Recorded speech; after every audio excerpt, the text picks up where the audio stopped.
Hello and welcome to the Free Cheese, episode 225. I'm your Joe Dex, joined tonight by Marc Augustiniak. Hey. Matt Zellner. Hello. The Free Cheese, the weekly video game podcast about video games, brought to you once a week by thefreecheese.com. How y'all doing? Gravy. You said gravy? Gravy. Oh, Gravy. I see what you did. Had a good Thanksgiving, I hear. Yeah. Tell on me it. Watch football. Check. Drink mimosas. Check. Not so sick. Not so sick. And play Quake. We did play a lot of Quake. Mm-hmm. Yeah. Not bad. Mark, how's your Thanksgiving? Low key. That's good. You know, it just wasn't much. Just my brothers, my mom at my brother's apartment. Nice. She kind of made everything. The dish that I always look forward to is the sweet potatoes. Yep. Because my grandmother would make that. Just the way she made it was heaven. Yeah. And it was like covered in the marshmallows as a coating on top, roasted just right. Yeah. And like I think my mom tries to replicate that as much as she can, and I credit her for that. But the marshmallows this time around, they had a weird like highlighter yellow tint to them, and I don't know what happened. They were like stale, I think. Huh. I don't know. I mean, I'm still happy I ate them, but you know, it's just not the same. Maybe they burnt in a way on the meltdown. I mean, she said they were stale. I was like, why did you use them? You know, Because they're going to melt anyway, you know? Maybe you should brulee them. Give them that nice. Ooh, a nice, yeah. Yeah, that nice brown. Yeah, I should try making them myself coating. one year. Yeah. Nice That's what I brown should coating. do. Coating's the word. You'd be surprised. Yeah, but that was it was alright. Not bad. Pretty good. I mean, you know, that was after our little Quake session. Yeah. So. What's your go-to? Food. Oh, I'm turkey. I load up meats. Dark meat? White. Yeah, I know. You don't tell me. I know what you want. I know what you eat. It's a little bit of a mix, but I lean I know where towards the you white. I know. I'm aware. How was your holiday? Yo. Fucking dope. Woke up. Didn't do shit. It was good, man. Yeah, it was nice not having to travel. Mm-hmm. By travel, I mean drive 20 minutes to my mom's. But still, it was good. We just hung out. Sometimes you just need that. Yeah, we stayed up late Wednesday night watching Garbage. I love garbage. Yeah. Oh, speaking of garbage, Yeah. I learned something about you this Thanksgiving. You watch the dog show like I do every year. Yeah. I wake up and I put on the parade just to, Yeah, see the end. wait for the good stuff. I look for the kids to dab. And then I was up early enough to watch a parade, but didn't watch Who wants it. to watch the parade? It's not that fun. it's It's balloons. I love there's Snoopy again. Yeah. There was a photo I found. I guess it was like before sunrise when they were getting all the balloons ready. But like Spider-Man was in Uncle Sam's ass, I like saw eating them that. out. That was pretty good. It's good. I It's mean, moments like that we live for. who doesn't like to look at Matt Lauer? But outside of that, it's just Al Roker smiling for a while. Skinny And then, Al Roker. It's Oh weird. yeah, right. Yeah, I'm not down with that. He looks like an android. Yeah. Too big. Wait till you find out. Yeah, that dog show's good. Except, I mean, it's cool seeing them all, but I'm always rooting for the pug. But this time, Yeah, me rooting for the pug this year. yeah, as you should. I usually root for the Bob Marley of dogs. I didn't know that mop. The is mop. I didn't know they had a dog show during this time. Yeah. I'm familiar with the Puppy Bowl. It was like the Oh, Westminster right. Westminster dog show or something like that. It's gotta probably that. That yeah. Mr. Peterman from Seinfeld's there. Yeah. They also had the Brussels Griffon. That's a new. I like.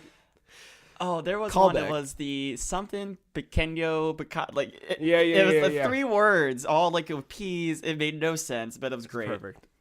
Dogs are Too dumb. I love it. The mop. The best thing though is all of the handlers in the dog show. Oh. That's where. Did he look just like their dogs? No. They all have the exact same build.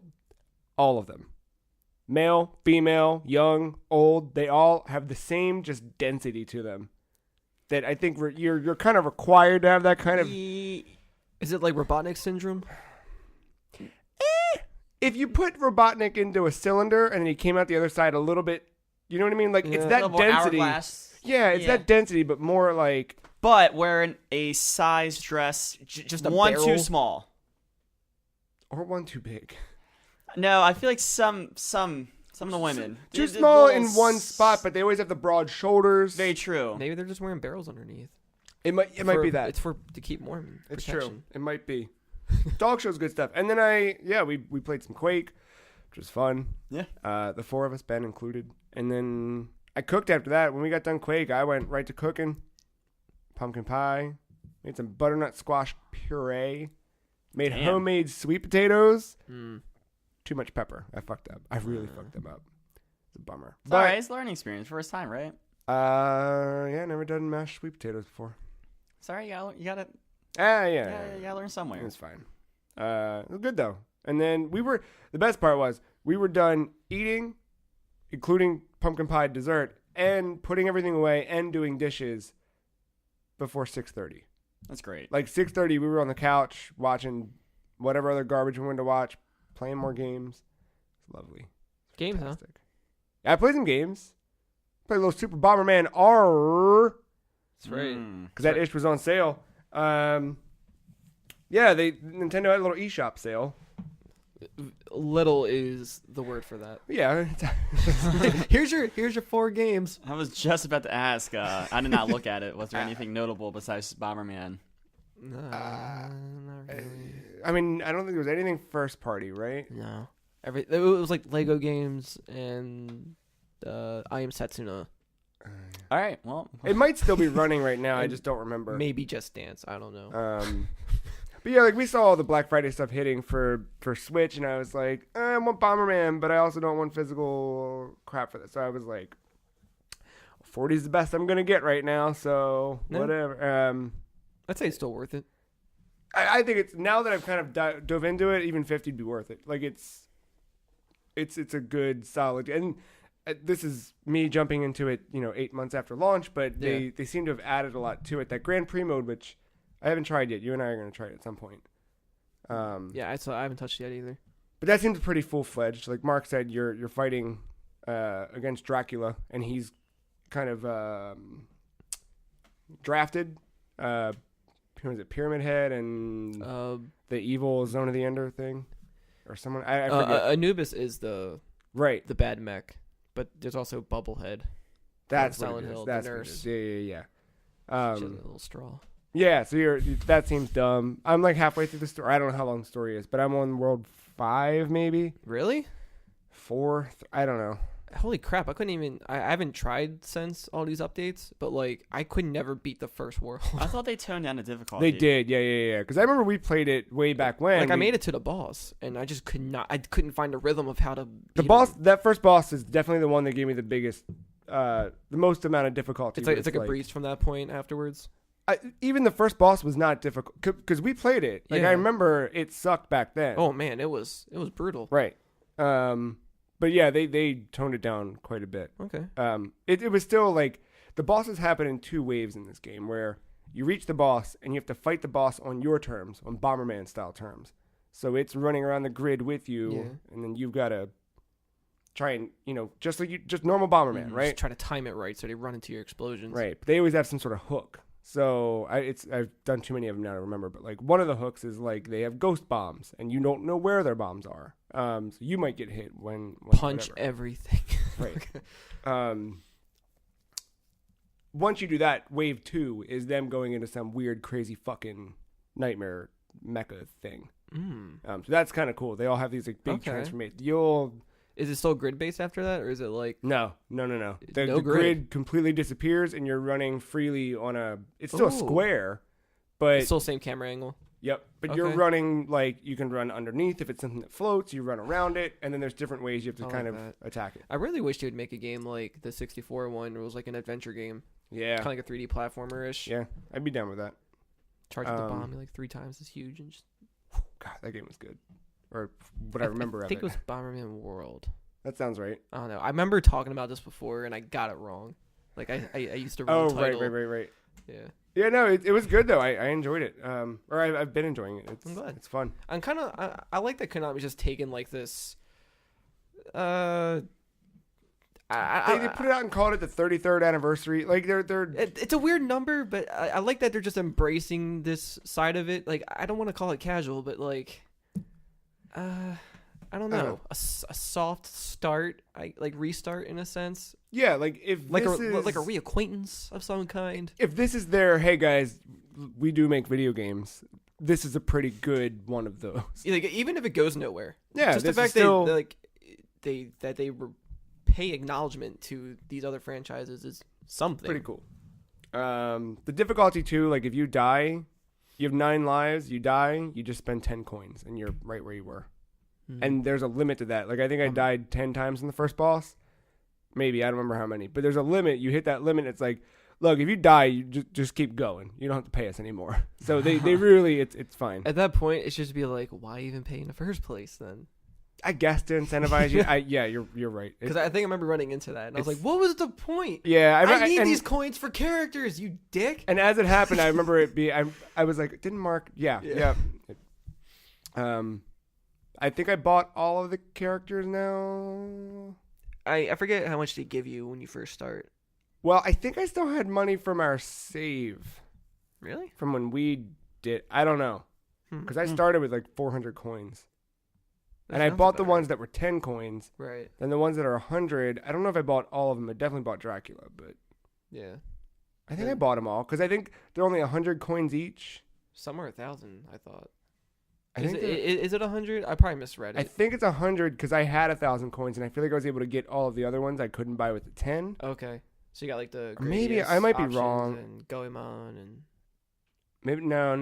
Maybe I'm dumb. I mean, there's some that probably are 100. I don't know. Maybe it's some that are 100 and some are 1,000. Yeah, maybe. And then there's stages you can buy too, which are yeah. They don't have any like. I wish they had like themed stages for the characters that you got. Yeah. I thought there would be. Maybe there is. I just didn't look hard enough. But maybe that's what's in Grand Prix. I don't know. Maybe. But it's a fun game. Like I enjoying it a lot. Cool. Bomberman R. I also you guys talked a lot last week about Doki Doki Literature Club. Oh boy, we talked a lot, but at the same time, we didn't say much.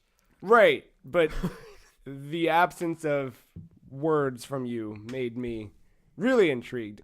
And you kind of go into that game. If you listen to last week's episode, you know when I was talking about it, that was I played that early in the morning the same day. Oh Jesus! So it was still like I was still like in it. You know, I've had some time to simmer down from it and like just enjoy it more. It's just a game now more than anything. But damn, that was impactful. I think what's like when you both talked about it, you left it ambiguous enough, but to the listener, to me, hearing how you're describing it, and to anyone walking into it going, why is someone recommending me this cutesy anime, fucking visual novel? Like, you kind of know that something's gonna twist. You just don't really know what's gonna twist.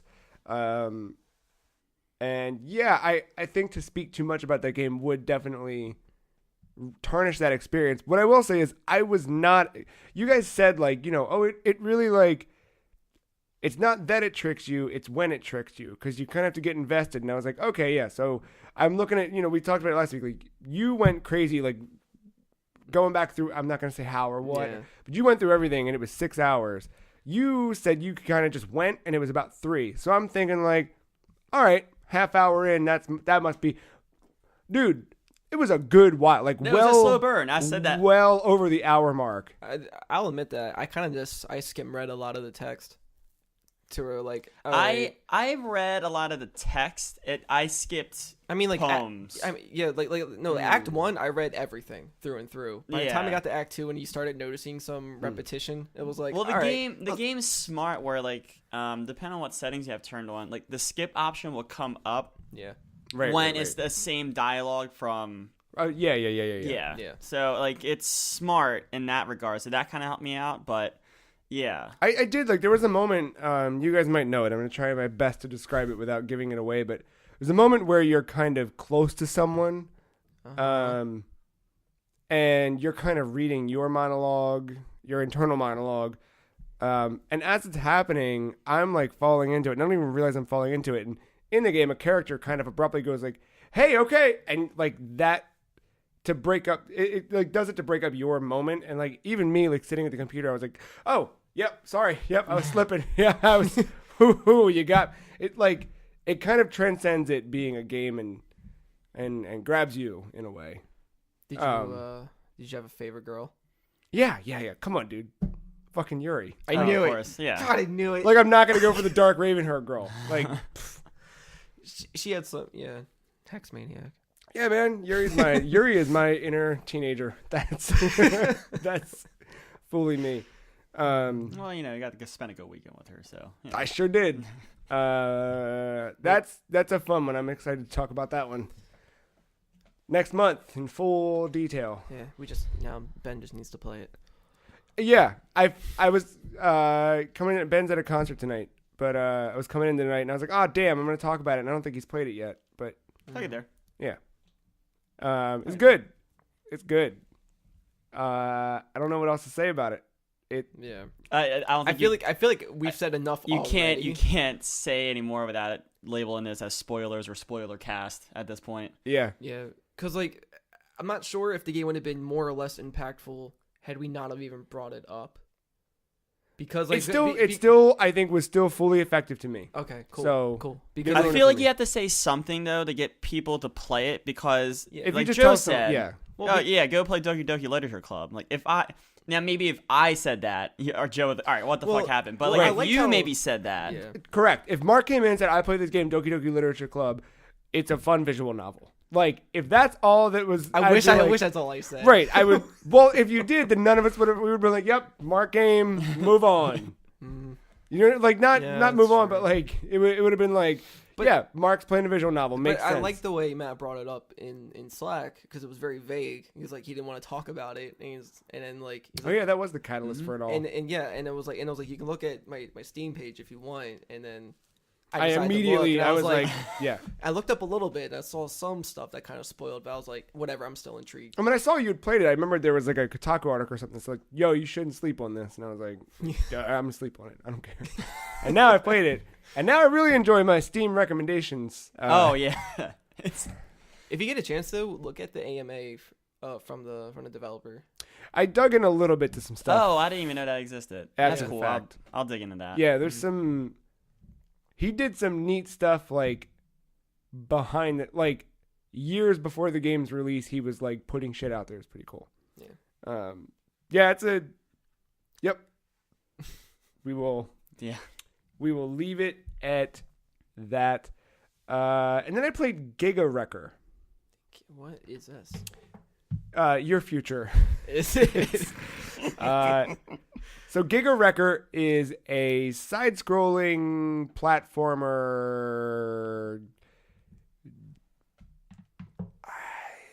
action adventure. I don't know. Giga Wrecker sounds like a cool screen name I should have had. Yeah.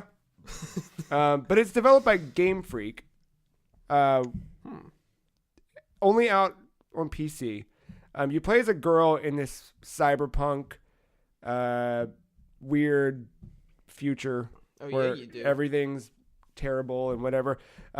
She, from what I gathered at the beginning of the story, she's kind of been not kidnapped, but definitely brought in by some man who turned her into a cyborg. She was a girl. She now has robot parts. Part of those robot parts give her extraordinary abilities, such as the ability to, she's stronger than normal. But she can also, as she kills things or breaks apart walls, collect the debris into a ball and then use that as a weapon to send kind of telekinetically or something. I think in motion, that game is really fun. It's pretty. It's got a cool setting. I think the music's really, really nice. It has far too much dialogue at the beginning of that game. Like, you go to take a step and you're like, you've played a video game before, so you understand how to jump. And before you can hit jump, it has to tell you how to jump. And you're like, all right, I get it. You tell me how to jump. That's great. You see a wall and you're like, okay, I bet I have to punch that wall because that's how video games work. And it's like, hey, and it's not like a little on-screen overlay where it's like, press X to punch, which I hate those too. This is like, hey, I bet you're wondering how you might get through that wall. Well, let me tell you, your arm is equipped with a thing that is strong enough to, and you're like, all right, come on. And then there's no like skip button. Maybe there is a skip button. I think there is a skip button because I eventually missed some story stuff. You heard like how half-assedly I described the story because I hit a point where I was starting to skip story because I was so tired of seeing the dialogue. That's tricky. I mean, for something like that, the developer kind of has to know their audience. Like, I don't think mainstream some average Joe that plays video games is gonna hear the name Giga Wrecker and be like, "Oh man, that's the one video game a year I play." and you have to teach that person the audience you're gonna have. You're a game is, freak, and you're making a game on the PC. You know who's buying this game. Yeah, it's the people that play 30 games a year. Right. So yeah, that was kind of whatever, but it's fun. I didn't play. Played a little more than a half an hour, maybe. So you know what it is at this point, for the most part. Yeah, and I'll keep going with it. I had to. Man, I got to build a PC. That's what it's coming to, because I had to put that thing on low. The art looks familiar. That's what I thought too. Like it had this really, really. I don't know. It reminds me of like a Genesis game or something that just never. I was getting from the art style, getting Mega Man Zero vibes from it. It's like if Mega Man Zero was developed on the Genesis by But it doesn't look sprite based. It looks like it's all no, it's hand drawn. It's hand drawn. All I think it's a Unity game. It's cool. I love Game Freak's weird shit. I'm excited to see what they do with Pokemon on Switch. But aside from that, I love all their you and I were talking the other day. Tembo the Badass Elephant. Mm-hmm. Right, that was our last thing, right? Pretty good. Drill Dozer. That's a jam. I honestly didn't realize they did stuff outside of Pokemon to be. Yeah. Harmonite. Game Freak's pretty good. But yeah, that was. I mean, you could probably even say the quality of the Pokemon games are still good. It's just I think the IP is getting a little stale. Yeah. I'm curious to see how they can refresh that next month. But pretty good. How about you guys, Mark? Would you play over this here week? So did we talk about Animal Crossing? We did not. Yeah, so that finally came out. Yeah. What do you think? Well, Matt's making that face. Yeah, I kind of agree with his face. Me too. Oh, all right. Yeah. That's actually quite welcoming. Yeah, it's okay. So up front, it's beautiful. It's nicely polished. Mm-hmm. You know, if you're new to the series, this is, I think, what Nintendo, just like with Fire Emblem, it's a good gateway. If you don't, want to invest in something more fleshed out, but it pretty much just took all the basic concept of Animal Crossing and broke them down into little parts while still feeling a bit empty-handed in the end. If you're gonna compare it to the other games, it feels empty in the sense of there's not much randomness, so it's not as unique. Your experience isn't as unique as everybody else's. Yep. The animals are even more shallow this time around. Yep. So everyone gets the same animals in the same order, but in order to get them to your camp, you have to make the right stuff that they like. And it's that's really what it takes, that I have to make something that you like, so you can be my friend here. Yeah. And then that leads to a playground or a camp that's I don't know, it's all over the place. You can't have one theme because you got to appease all these people. Right. Well, the cool thing is that it does immediately after making it. It's hey, do you want to keep this? Or you want to burn it forever? And I burn everything. Right. Yeah. It's hey, you want these to set up automatically, so they can come here and look at it, and then it'll go back to your normal design afterwards if you wanted to. Yeah. Oh, all right. Well, you can see how far. But I can see what they're trying to do. They're trying to get you to craft as many things as possible, so you can keep going and advancing with this repetition of getting stuff. If I'm to really nitpick about it, I think it's stupid when you're in a place that has fruit and animal wants said fruit and you have to get the fruit that they could already get because they're right there. Yeah, the logic breaking stuff. But the algorithm is that it's random. So they could have asked for anything. It just happened to be that. So I get it. They're not self-aware.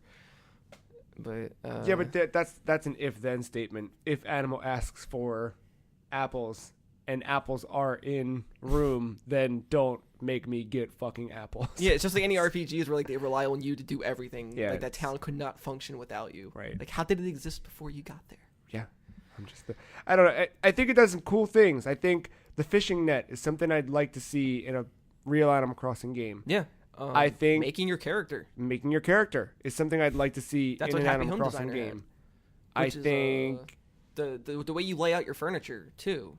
I think that is something I'd like to see in an Animal Crossing game. A lot of these ideas are just things I want to see in an Animal Crossing game, and not this game, because and trying to treat your camper like a house is a little weird to me for some reason. It kind of it's look for for something you're going to have in your pocket. Yeah. And I think if the idea, I come at this anytime I look at weird things that Nintendo does, I try to return to the idea that subways and public transportation are huge in Japan. Mm-hmm. Being a Japanese developer, a lot of the ways that they're going to test the games and develop the games are how is this going to work best for me, my day-to-day life. And you think of it through that lens, and it's kind of like, well, this makes sense. I'm walking to the train. I can quickly run to this place. I can tap a couple times to fish, and then I can set up my things to craft. And while it's crafting a bunch of items, I can put the phone in my pocket because I'm going to go underground and lose service. And then I can come back an hour later when I'm going to the next train. Like, that kind of stuff makes sense. And even for us, like, throughout the day, like, most of us are not constantly on our phones. Yeah. I say that, and now I'm immediately backpedaling that statement because we're... Well, I mean, you're working Yeah. half the time. Yeah. So if your job doesn't require a phone, it's kind of hard to be on your phone. It's, I mean, like, us, we are not, but I'm trying to think of, like, you know, the majority of the world are younger than us, right? Or older? I don't know. I feel like there's a lot of kids these days. I think we're in It's the middle older, right it's- now. All right. There's a lot of people. Yeah. People use their phones differently. That's what we've learned tonight. Yeah. And that's a podcast. Thank you for joining. No, I think, I mean, that's the thing is, like, something, like, I'm used to traditional Animal Crossing where you're sitting down with that thing for an hour at a time. This, I think you have to approach it from that, like, I'm going to check in with it. And that's it. You check in, you do a couple things, and you bounce out. It's And- not something to kind of sit and lose yourself in. Yeah, and then even then, how long before you get bored of it? Because there's tons of games that do that, and you're going to be switching between them. Like, I deleted Digimon Links off my phone recently because I realized I haven't been touching it. Because, Yeah. like, as much as I love Digimon, like, it's just I'm not feeling it. Yeah. And I'm already starting to feel it with Animal Crossing, but I'm going to give it a little more time because I know there's updates and I know things will change a little bit. But you can't create anything. You can't design your own stuff. You can't QR code scan anything.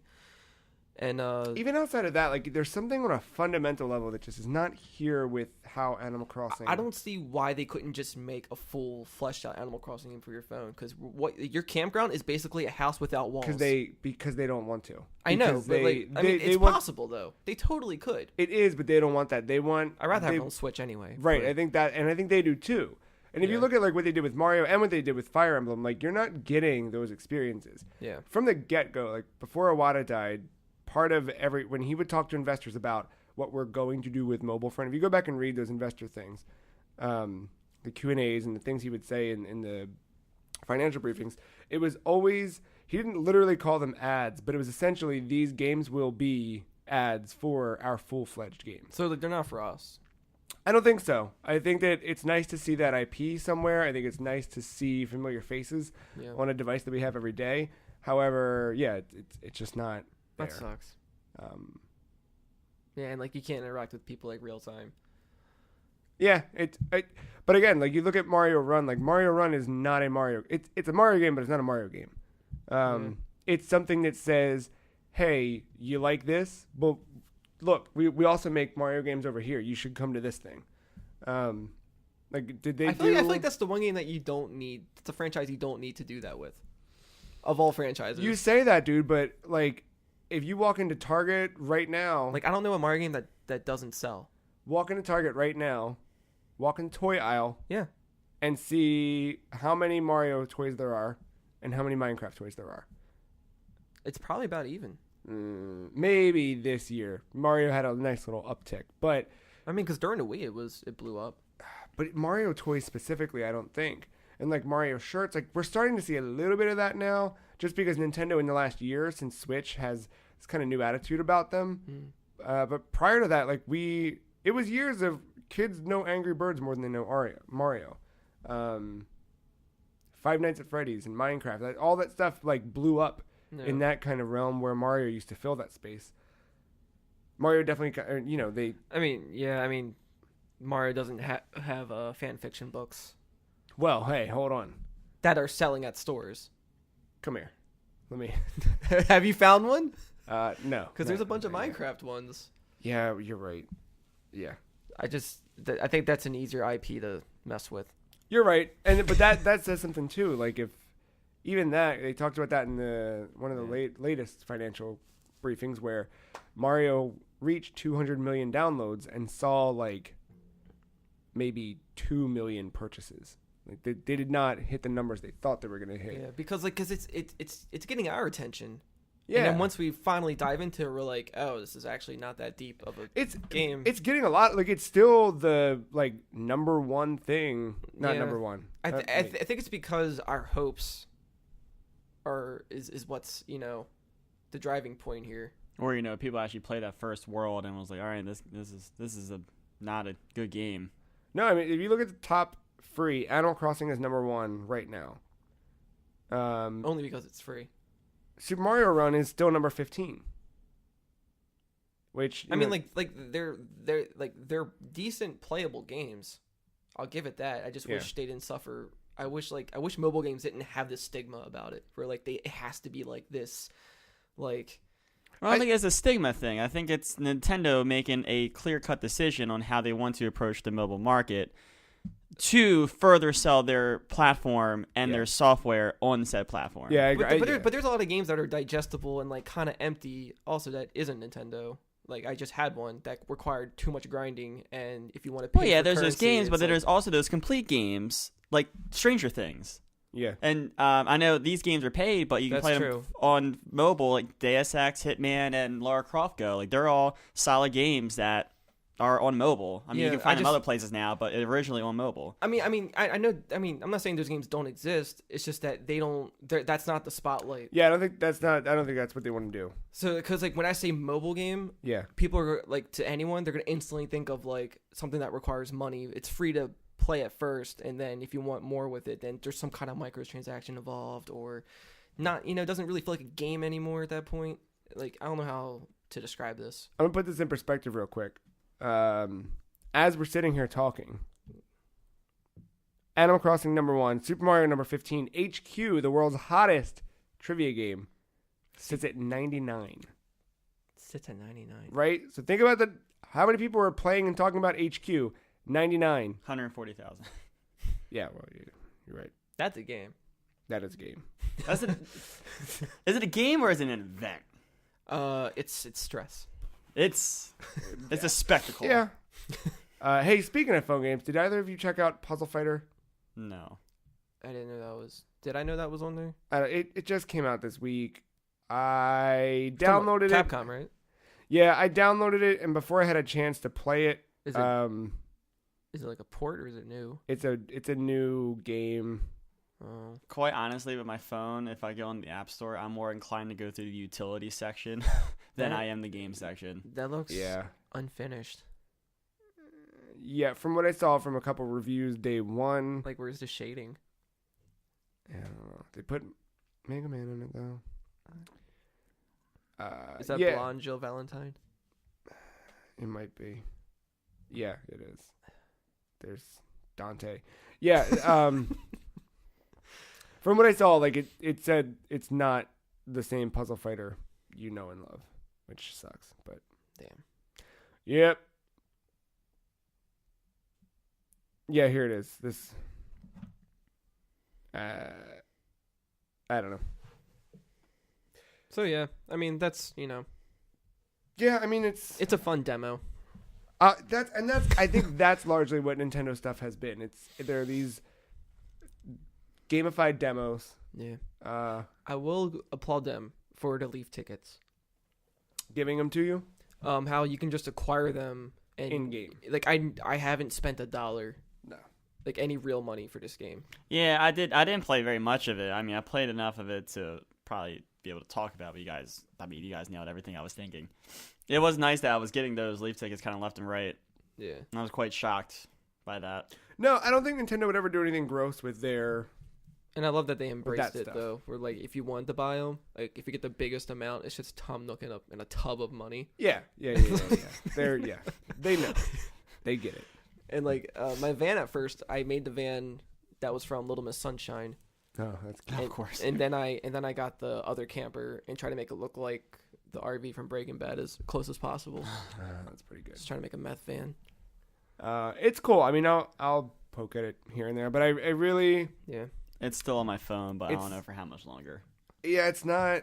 I still have all the Nintendo shit on my phone. I don't open them. but they're there. And as much as like we can like laugh at visual novels or whatever, those are games that have like actual like deep personalities with these characters. Yeah, That's why I want Animal Crossing to have like visual novel level personalities. characters. Yeah, Like I actually want to care about. maybe the Switch game will. You know, Maybe. I don't think this one's meant to do that. But Yeah. the other thing with this one, and I think I'll leave it at that, is I already forgot, so it doesn't matter.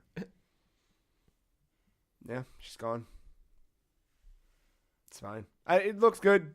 It sounds good, but it just ain't good. Yeah. It's Boring. yeah. Yeah. Yeah. I mean, I can't disagree. As much as like I love Animal Crossing, like it's. I think we were saying some things about Mario last year. I was pretty high on Mario, but even like but I know like it was not the same. Yeah. I believe Wow. I said the words "watch Mario run" about that game. Yeah. Speaking of Mario, Oh yeah. All right. I beat Odyssey. Oh, yeah. Speaking about a good game, here we go. Yeah. I'm aware of all like the after stuff you can do, like post game stuff. Yeah. I really don't care to. No. Nah, I just watch it online. I'm not missing much. It's not worth the effort in my I opinion. haven't watched it yet. I think I'm gonna watch it before Yeah. It's literally like said conversation, so I'm not walking into it blind. Because I do pick up my Switch every once in a while, pluck a moon here and there, and then get out. yeah, That's what I was but going if you're with. looking for like an ending, I'm telling you, it's not really one. No. I talked to Akko and he was like, "Yeah, it's more about the journey, man." Like, got it. I mean, true. Yeah. That's true. Yeah, I also I didn't say this last week, but I did also beat the main objective portion of the game. Yeah. Got through, and I'm starting to see some of that post game stuff. That final fight, huh? Oh, dude, what a moment. That's That song, huh? That Sonic ass song at the end. Yeah. I couldn't really listen to the lyrics, but Oh my God. That was Sonic. It's when you get through, when you finish that main bit and you're going back through the games, you then kind of unlock the ability to play through songs. Like whatever song you want, you can just listen to it wherever you are. That shit has been on fucking repeat. I still like One Up Girl, And it's pretty Jump good Up too. Superstar, whatever. Like Yeah. I'm still hooked on that. However, you thought shit got fucked up when Sonic went inside of a man and was walking side by side with not Sonic, Mario. Right? That's what I mean. You think Mario looked like Sonic Adventure when he was walking through New Donk City for the first time. Wait till you get to that. Woo, that's good stuff. It was good though. That's yeah. yeah. There was people on a certain planet. I thought it was quite weird that people were there. Bowser's. Yeah. That was weird. There's a little section of that. Makes sense. Fuck it. I don't know Yeah. that world specifically. I got the little galaxy vibe because it was like one little piece Yeah. at a time. Yeah, I was yeah, like, yeah. oh, this, That was there it we go. felt like a weird homage to that. Even that one, like some of the that was a cool thing. Is like every world you went to, there was always a weird new thing to learn how to capture. Like that one Yeah. had the weird bird thing where you stuck in the wall. I and love the flicked bird. yourself up. That was a nice Bird little is my mechanic. favorite transformation. I think that was yeah. I hate the dinosaur. Because you can climb and manipulate the walls. Yeah, And so that- there was But some cool the boss stuff fight with it. though, it's just the thrill, just them Yeah. having to see that bird like, yo, what's up? And just start pecking his shit. That was good. It was really good. Yeah. Yeah, it's. I mean, we can save it for the Game of the Year stuff, but I'll dive into it more then. But just to leave it at like me as how I approach games versus the game Yeah. is the conflict here. Like I acknowledge it's a good game, but just the way I play stuff, some things I just didn't care too much for. They're not bad. It just wasn't. I just wasn't for quite you. feeling it. But boy, do I want a new 2D Mario. Like if it was like there's 8-bit levels, if they looked like that the entire way, I would be Those were my favorite parts of that game, and like there's that moment in New Donk where like you do Yeah. like, a heavy portion of that, and you're like, oh my god, just give me a goddamn new Mario game, like legitimate new Mario game. Yeah, like if you had like the high Sprite res based like with 3D. Yeah. Yeah. like Yeah. high res texture backgrounds and everything, like new Or you particle can effects even- and all that. What if I told you I don't know. You can even What give if me I new told Super you? Mario Brothers. Again, I just want some cool platforming levels without any coin collecting bullshit. I just want to get from point A to point B and make it Mario hard. What if I told you could make your own? Yeah, Mario but levels? it doesn't look the same. I don't want to make my own goddamn Mario game. I want it given to me for $60. No, like the way. What if? the way Odyssey made it look? Yeah. That Yeah, they were good. I want a whole game of that. I mean, hey, dude, if we got Captain Toad spun out of the 3D land, I don't see why, or 3D world. What if they spin out? Did you notice when you first talked to him in the dinosaur place? He was like, he's like up on a ledge, but he's like, yeah, he's like, yeah, I don't know why I'm here, since he like hints that he can't jump, so he doesn't know how he got to that ledge. Yeah. There's a lot of good writing in there. Yeah. It was good. So you liked it overall, generally? I do. I enjoyed it. I think I need more time just to let everything soak in still, because I just beat it like yesterday. Where does it sit with you and Zelda? Well, I actually finished Mario. I was inclined to finish that one. Well, all right. Hold on, Mark. To say finished Zelda. Like, I saw the credits. I did see that. Like, I beat the final boss. I actually wanted to, like, get to that point. Just do that. Just run. I don't know. I mean, there's times where I think about Zelda, like, yeah, I should go back and play it. But then part of me is like, whoa, wait. You already know why you stopped in the first place. Do I have to remind you again? You're like, yeah, you're right. So, I don't know. I think I want to do myself a favor and dive into Zelda for 1 hour again before Game of the Year conversations, just to refresh what that's like. Yeah. Because, I mean, I'm going to do that for Horizon, because I'm going to at least play a portion of the Frozen Wilds, if not try to finish it. Because the part that conflicts me with Zelda is just me as a Zelda fan versus what that game is. So, I think, that's the part. You got to let go of everything you know about Zelda. But that's why I love it though. Like, so that's a tough thing. It's like trying to separate yourself when you play Arkham Knight or City, whatever it's called, the final one. Well, like, because you get a tough time trying to review that, because you as a fan versus you as just trying to see it for just a video game. True. It's easier said than done. But even while I saw Justice League this week, and it wasn't great. It wasn't terrible, but me going into it, I'm like, I know where I'm at, but like, I walk out of it and I'm like that was the thing too. If I had walked into it with all of the things behind me that I would normally carry with me, that movie would have been 10 out of 10. Yeah, like even if I removed the Zelda fan aspect from Breath of the Wild, I still like the narrative is one of like the weakest I've seen in a while.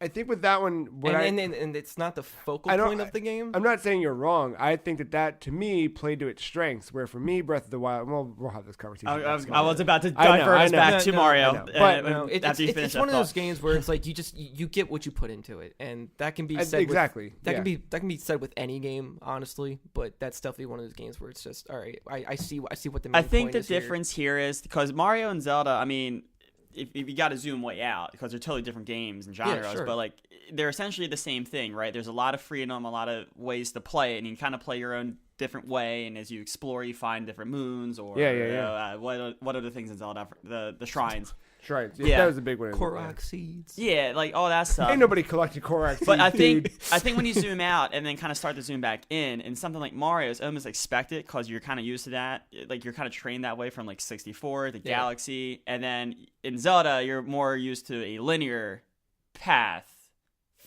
kind of sort of. Like I'm thinking like Twilight Princess.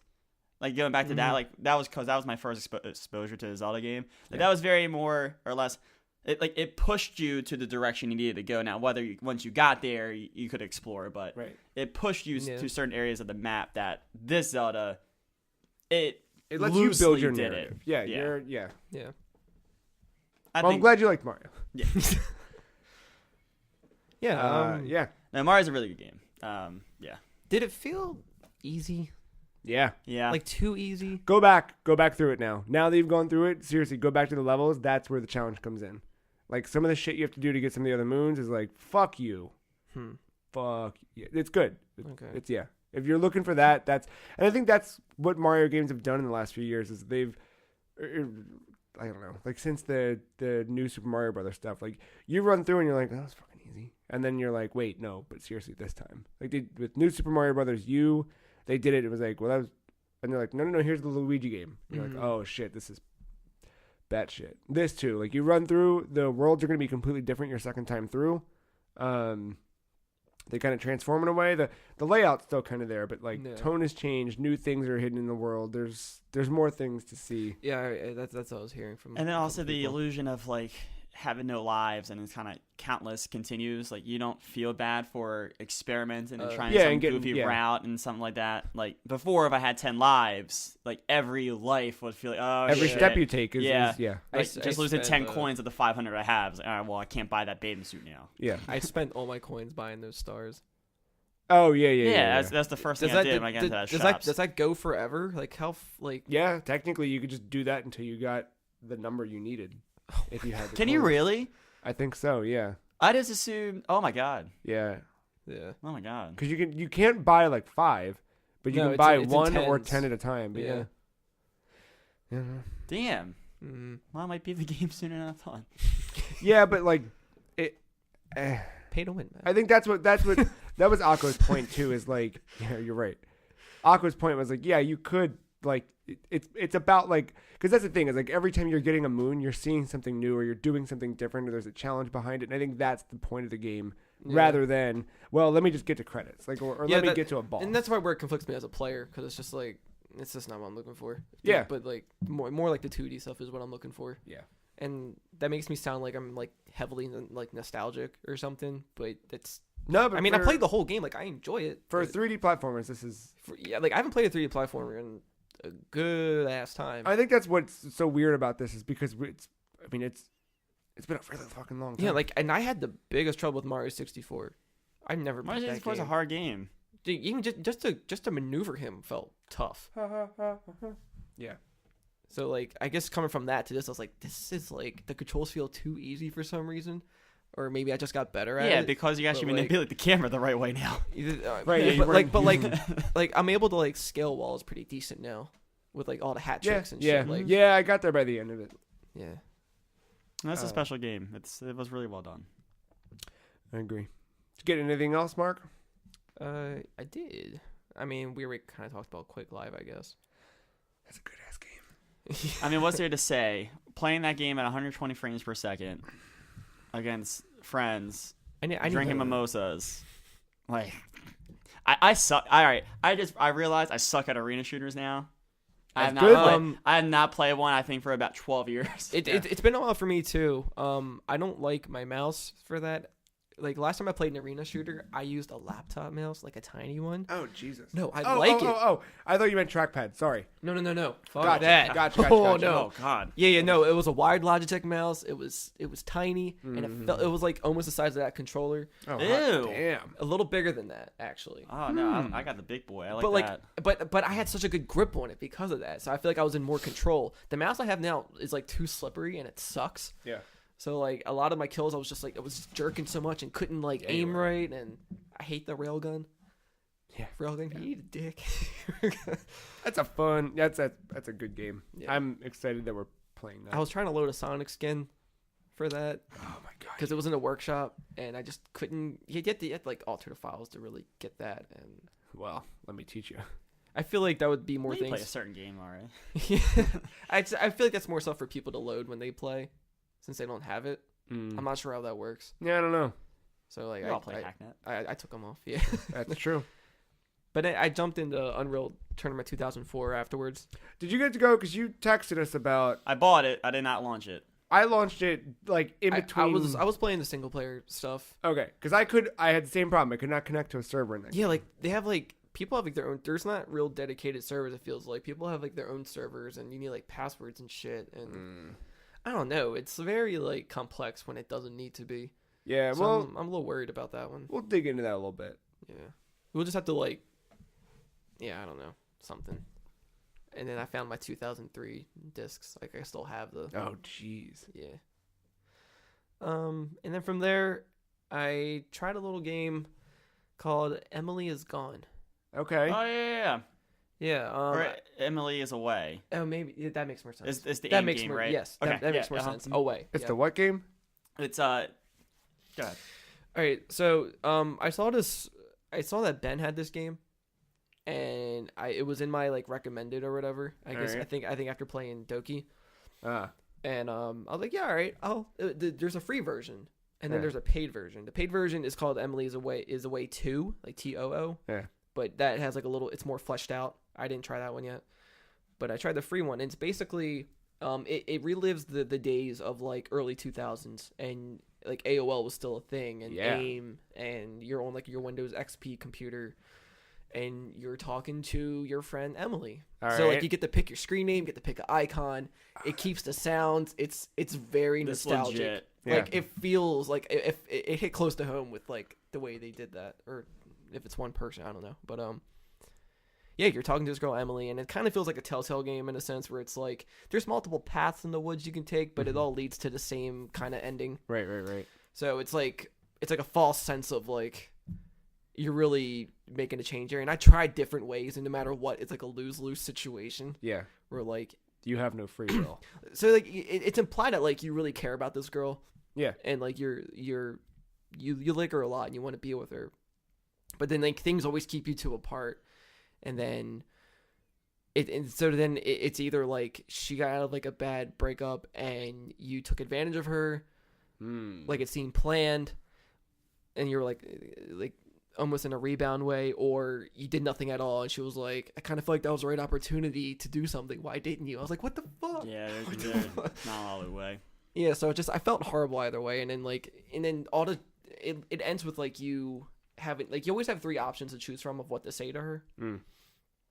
And like that can impact some small things on how you go throughout the game, but like in the end there's questions that you really want to say about how you feel, and the game kind of takes over like everything you're typing. It will delete it and ask a dumb like small talk question till eventually all your choices are goodbye, and it's like, what the fuck?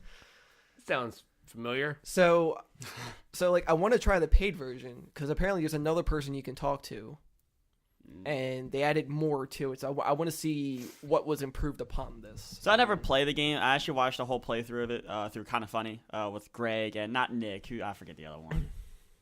Whatever. Anyway, yeah, I watched it through that, and like they played it fresh and they played it all the way through, and it was, I don't know, it was a good time. Like watching them play, they were even like, oh man, I kind of want to make that decision. Oh shit, that just does that. Yeah. But cool it was like, fun though, because all like you are literally in an AIM chat. That's cool. Like the dings, the doors, it's like, everything. It's like 5 or 6 chapters, and it's divided by each year. So like 2003, 4, 5, 6, whatever, and you get to choose your icon each time. Year. And like they keep adding new ones. But I kept that Linkin Park Meteora icon. I'll tell you what. But they also changed. That's a stock option. Yeah. Oh my god! They have like Eminem, they have like Kill Bill. Like they have movies that were popular at the time and music that was popular. That's the thing. Right, they kept that's changing. what you did back then. Yeah, and they kept changing every year too, based on what was popular that year in I pop completely culture. forgot all that shit. Jesus Christ! But yeah, back then I was like, well, like I wasn't, because like these people were like high school, like seniors, and then college students. At this age, I was just like middle school, like end of middle school, going into high school. Yeah. So I was like, what was I at this age? I was like, oh yeah, Linkin Park. Oh yeah, The Matrix. Oh yeah, 28 Days Later. Like all this stuff. Oh, weird. AIM for me, it was like 6th and 7th grade, and then Facebook became pretty big by the time 8th grade was like it was still the MySpace last half. For me. Really? Or not Facebook. I'm sorry, MySpace. Yeah, Facebook wasn't popular for me until like 10th or 11th grade. Facebook? No, 11th or 12th, I think, is what it was. I remember Facebook popping up when I was graduating. Yeah. I definitely had Facebook for a while in high school. It was around senior year. MySpace, I had. MySpace, that's what I meant to say. 8th grade was that was what that was makes big. sense because I had in middle school was MySpace, and I just like nothing for a bit, and then like all of a sudden like I heard about Facebook, and I was like, what is this? Oh, like, it wasn't popular yet. It was like beta or something, and then like. I was always late to the show because every time everyone was like, when someone showed me their MySpace, I was like, I don't want to do this shit. Who the fuck would want to put themselves on the internet? Who wants to put their voice or their thoughts or their that's like who wants to have who wants to make a website? Right. Yeah, that sounds cool. Steam. Yeah. It was free, and then the paid one was like $3. Yeah, it's cool. I almost bought that when I saw it. Came out this year too, so it's definitely worthy of some talk. I feel. Damn it! It's a short. It's a short. You were little saying game. last week, "Oh, I played everything." No, you didn't. I motherfucker. know. No, I know. you We didn't. keep finding games that. Come No, out this you year. didn't. Yeah, because we haven't even sat down to talk about, all right, what do we need to play? And that's how I realized I didn't play Oxenfree last year, which Oxenfree was Oxenfree, it turned out. Yeah, that's true. So you're not off the hook yet. That's pretty much it on my end. though. Skating free. Skate free. Matt, what'd you get into this week? I did something dumb. Oh, it's not dumb, though. All right. It's dumb, but it's not like, so... How dumb we talking? All right, so we all love to hate on EA now, right? And that's the new thing. Loot boxes suck. Their games Did suck. you play Star Wars? No, I didn't play. I'm not that dumb. That would have been really dumb. Yeah. No, I instead indulged in their publisher sale this Thanksgiving and bought Madden for $30. The new one, Madden 18. Okay. Now, before you're like, oh, it's just another Madden game. No, I heard... No, didn't this one have like a? Like, It had a story mode. Yeah, we Yeah, it saw had a that story EA. mode. It had It's a cool little called- drum line. Yeah, whatever. it was... Oh, right. Oh, that's right. I forgot about that. That's so good. Fucking Yeah, it had a story mode. No, and I when like it, that they added this. And when it came out, I actually heard like decent things about it. And I was like, oh, all right. Well, like, you know, I've played the 2K stuff with Spike Lee, you know, Yeah. and that was kind of cool. It had its different things. So for $30, a single player adventure, which ended up lasting about 5-6 hours. I forget exactly how long. That ain't bad. I was like, that was like Uncharted Yeah. almost. So All right. yeah, why not? It's weird Wait, when you're like the length to play it was like Uncharted, or like No, the the quality of the gameplay. story mode. yeah the gameplay. gameplay definitely. You're just jumping jump off cover and Madden chucking 18. footballs? Yeah. Like, they went a new direction. Is now a cover-based shooter, Okay. where you hide behind the line. You Can duck you over fucking everything. imagine? Butt slides everywhere. That would be. That's Blitz to League 3, a cover-based shooter. Oh my god. I'm in, man. Fucking yeah. So yeah, no, it's so I bought it. I jumped into it's called Long Shot, and there's a reason for it, and I'll get there in a second. But no, it's Kelly Clarkson. no. Based on the novel Push.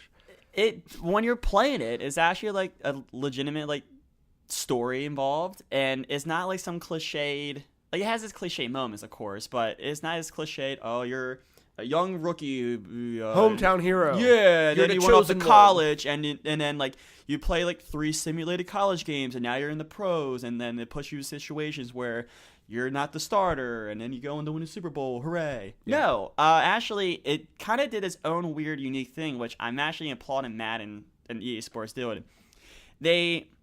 So the game starts, and you go to the scouting event, which is something that's very normal for the NFL. You go and perform, and, you know, whatever. It turns out that your character has been away from football for about 3 years. It's just now he is now draft eligible now, so he kind of wants to get back. He wants that second chance of redemption, because pretty much his father died the summer before starting college, and he got off to a rough start at college at University of Texas, which is like Big football. big football school, and if you're losing, a Longhorns. lot of pressure, stuff like that. Longhorns. So he got off to a terrible start, went 0-3, and then he ended up just quitting the team because it was too much pressure with his father dying, the fans, and all that stuff. So, you know, he does his combine event, but it keeps cutting to people in the stands, and it's a guy in a suit, and he doesn't look like your typical NFL scout. He's too nice looking. He seems too much like an asshole to be a regular scout. Like you're like a Paul Giamatti type. No, scummier if he was than in that. this game very, scouting. very scummy. Just he's like on his cell phone. He's like not caring, you know, but he dressed real nice. Yeah. Yeah, you get a bad vibe from him already. Well, him and his partner approach you. They actually are trying to do a game show, where or like not a game show, but more like a reality show, where they take a long shot. They give him all this high-end equipment and coaching and try to get him drafted in the NFL. So the game is literally about you training in this reality show to get to the draft. And like the game ends at the draft. And like you don't play out the rest of his career. Like it just stops. And that's good. Like I don't need to play his career out. Yeah. Yeah, because what, like, how's it end? Like retirement? Like, I don't No, Yeah, no. that's the- yeah, yeah, right, yeah, right. exactly. some type of news scandal. No, and it is very story heavy. I think in like the 5-6 hours I played the actual story, a lot of it was cutscenes and dialogue, and it was quite nice. Was it the same developer? Tiburon probably, yeah, had to be.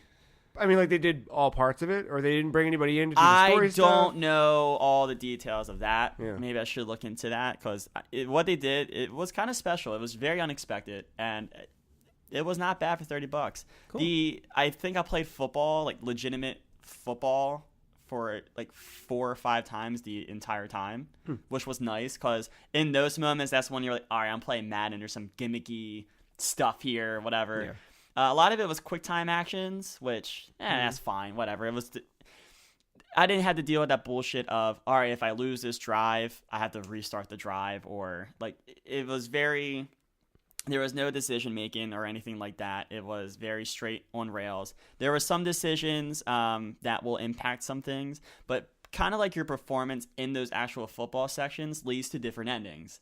And it's kind of cool the way the endings are, and I don't want to spoil it here, especially like because I do actually encourage people who like Madden did not give this a try to try it because it is refreshing.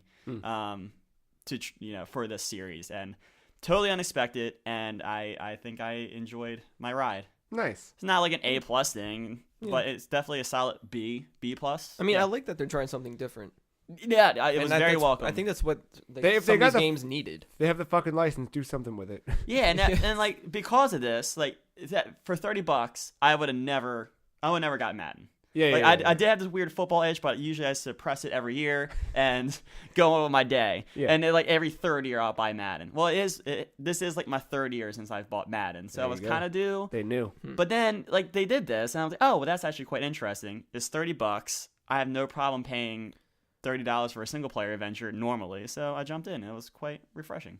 And then you started your dynasty. Yeah, I did start a franchise. You did? I was joking. No, I actually All did. right. I legitimately, because I'm back in. I have the game. Why not? Mm-hmm. The franchise mode is more fleshed out than it was a few years ago. There's a lot of options. There's different ways of playing it. Like you can approach it as the owner, where you control like the financials and the state of the team. And if you want to do relocation or stadium rebuilds, you can be the coach, where you're more involved with the day-to-day practices and developing the squad and drafting, or you can be player locked, create your own player, go through like a legitimate, like you play as his player or play as your player through a career, and you retire and you have a legacy score, and that that determines how great you were at your position. But I don't know, like playing the game, it's still Madden. There's minor tweaks here and there that have made the game a little bit better, but I don't know. Like, you want the answer? Hail Mary every time. You see that doesn't work. This isn't Madden 2004 anymore. Like the AI is shaping up a little bit. That's a shame. No, I'm enjoying it. It's a dumb, fun thing that I've probably put more hours into than I thought this year. Better than hockey? Yeah. Yeah. Yeah. Yeah, because I'm actually playing this game. Like by myself without anyone playing with me. Damn. I don't know. It's cool. Definitely, I think it was worth $30 for me. Dope. But the main event of the week. Uh-oh. I mentioned I was got back into it last week, but I finished Wolfenstein II. All right. The new Colossus. The new Colossus. I'm about to say the new order. No, the new Colossus.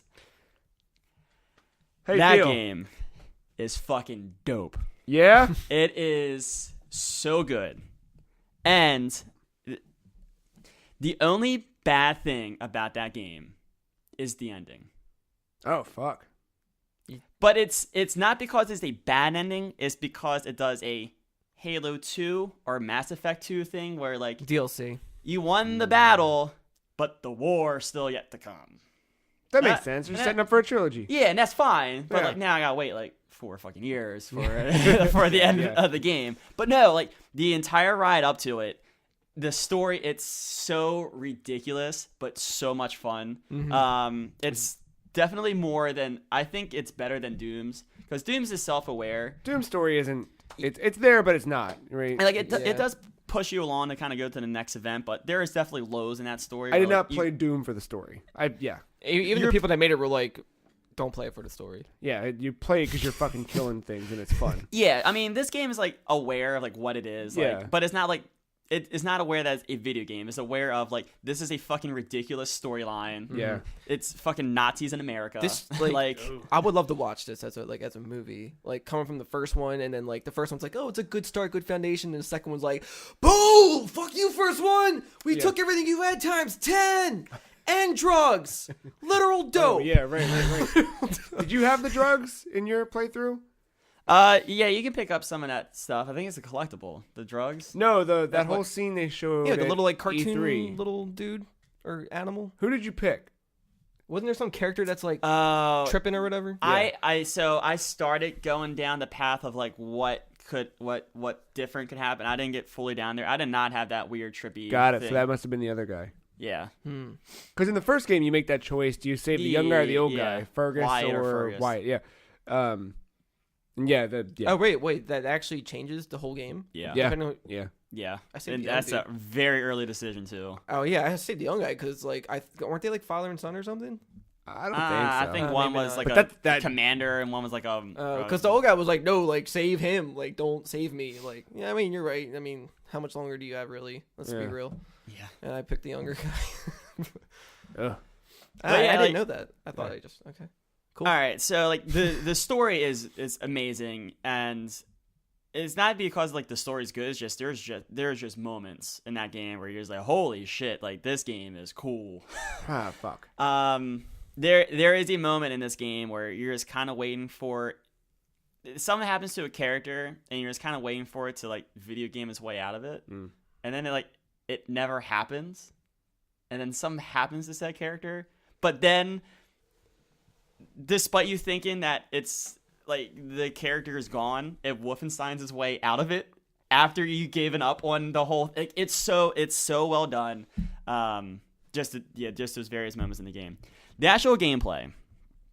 People say this game is too hard, and to that I say, keep hearing that. get good. Fuck you. You just learn how to play a first-person shooter. Learn how to adapt to this game. So that was to combat that. I haven't played it. And I'm not good at first-person shooters. But someone who is good at first-person shooters and primarily only plays first-person shooters told me that he's been playing it on normal and is, like, feeling it. Yeah. So I played it. I actually have a picture. I took a picture of all the difficulties. I feel like it might be.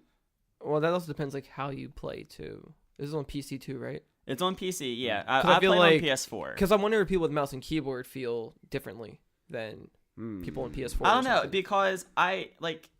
Aiming, if you aim, I found out, like, it's one of those things where I was dying a lot at the beginning, too, and it sucked, and I was like, what am I doing wrong? Not what's the game. Yeah. What am I doing wrong? Mm-hmm. I started dual wielding and not looking down sights. Oh, yeah, no. Oh, yeah. Dual wielding is not a realistic thing. I'm not sure if people know that, but, like, you can't actually look down both sights at the same time and be accurate with your shot. Yeah, so you're turns. literally roughly shooting ahead with various weaponry, and usually my rollout was one hand automatic shotgun, left hand armor piercing machine gun, which deadly, and then there's like a laser shot. It's just really good. I guess you have two shotguns or two miniguns. It doesn't matter about aim. So I usually start games on hard. But I couldn't spend 16 hours on this game because I knew what was coming. So I played the medium difficulty, but there's two of them. There is one as Don't Hurt Me, and then the second one is Bring 'Em On. Bring 'em on. Hurt me plenty. Ultra violence. If you want me to, I can read them all. Starting from lowest difficulty to highest. Can I Play Daddy? Yeah. Don't Hurt Me. Yep. Bring 'Em On. Do or Die. Call Me Terror Billy. I Am Death Incarnate. Yeah. And my main Leben, I believe that's a German term. Yeah, I don't know what that means. I don't know. It's probably something bad. But yeah, that is rogue. It's roguelike. Yeah, if you die once, you gotta start the game over. Ooh. Oh my god. Yeah, and for the platinum trophy, you have to beat on that Of difficulty. course you do. Why wouldn't you? So there's two medium difficulties. There's one that's for experienced shooters, and then there's one for non-experienced shooters. I played the experienced one and played all the way through, and it took me about 10.5 hours to complete. Ain't bad. I died a lot, but it's, I don't know, you learn the levels, and like once you kind of realize how this game wants you to play, and I said two or 3 weeks ago that I don't think this plays like Doom. Like, I think it's a little bit slower pace, No, I was wrong. I Really? actually played at a faster pace than I played Doom. You know why? Because there's a sprint button, Yeah. and I'm sprinting around this map more. Doom is more vertical with like the jumping and the climbing and stuff. This, I'm like zigzagging around cover. Like I never stood still in a battle zone once I realized how to play the game. I think with Doom, what was great about it, and I'll know I'm going to play this now that you've kind of talked it up a bit, but I think with Doom, what made that game great and what made you feel good while playing is that there was always something to move toward. When I played Wolfenstein: The New Order, there was a lot of the map where I was kind of waiting. And in Doom, it was always like, here's some things. Okay, great. You got through these things. Here's some more things. And you're kind of doing that until you get to the goal. Wolfenstein: The New Order, it was like, here's a wave of enemies. Okay, you got through them. Now you have to walk for a little while. Here's some voiceover. Do this. And it was a lot of that where Doom felt very just like, go, go, go, go. Maybe it's just been a while since I played the New Order. Something this game did that I found interesting. I felt like the levels were very short, which That's good. is good That's because it gets you to the cutscenes and like those cool ass moments of BJ and in this game, like you do explore like his origin of character, which you I heard that's hear pretty that fucked up. you hear that and you're like, oh, ew, why are they trying to explain BJ? No. It's fucked. Yeah. Like it's I heard it's pretty good. it's good, and there's a conclusion to like that story, and it leads to one of the best moments I think I played all year, and I will be lobbying hard come game of the year for best moment, that this moment wins. Beat near yet? And I'm not beat near yet, but this moment in this game, midway through, when like the game kind of changes a bit, is the best moment of the year. Mine Lemon is My Life. Great. Yeah, when you go over it, like Billy's face, it changes based on his expression. Yeah. It's just a skull. Yeah, perfect. Perfect. This game, I said earlier in the week, I had the balls to say I think it played better than Doom. I don't know if it played better. Now that I like finished the game, I got to that last level and like here's everything this game has to throw at you. Yeah. I don't know if it plays better. I think it just plays a tiny bit different. It's different enough to where I kind of can't compare them. Can you rip and tear? You can't rip and tear. I didn't expect that. Yeah. You can't rip and tear. You can hatchet a dude, but like you're getting shot up. Yeah, but I mean, like, there's no function where like they're glowing and hit the execute button. No. Punch their eye out. However, you can run over people if you do a certain upgrade at a certain point in the game. You can just ram people and they explode. All right. That's one of the three. I went with that one. All right, we'll have to talk during the break. The game gets weird. There is a moment in this game which will win Moment of the Year, and then the game gets a little weird and it's awesome. Does Kickstart My Heart start playing? No, it does not. I think I have an idea here. But I am going to go on the record. This game is better than Doom. Oh, shit. Whew. And I'll end my talk of Wolfenstein until Game of the Year, All right. probably, unless Hot DLC take. comes out. Yeah. Because I think I'm gonna buy the DLC because this game is fucking rad. I still want to beat the first one. I'm just going to jump right into 2. There's a brief little like prologue that explains some of the events of one. Yeah. I was basically at the end anyway. So And between that and the wiki page, you'll be fine. yeah. Anything else? That was pretty much my week. All right. You guys want to take a little break? Sure. Love that. Oh wait, shit! I played something else. I completely forgot. I played Halo. What? Halo. Halo. Yeah. Like, the Halo combat involved? Yeah. Ooh. Part of PC the or Master Chief collection. A little bit. I feel. Get yourself an Xbox. well, he getting up. He's going into his switch bag and pulls out an Xbox. Get yourself an S. You son of a bitch. Didn't we just discuss how to not do this? He had this plan the whole fucking time. Hey guys. Welcome, new guest. That's pretty slim. I got an Xbox One S. I like how they still look like VCRs. Yeah, that is. Where's your power brick? Ain't one. It's inside. Oh, they actually put it inside now. Yeah. That's good. All right. Yeah. So here it is. Yeah, this ain't much different from the X. No, isn't the X slimmer?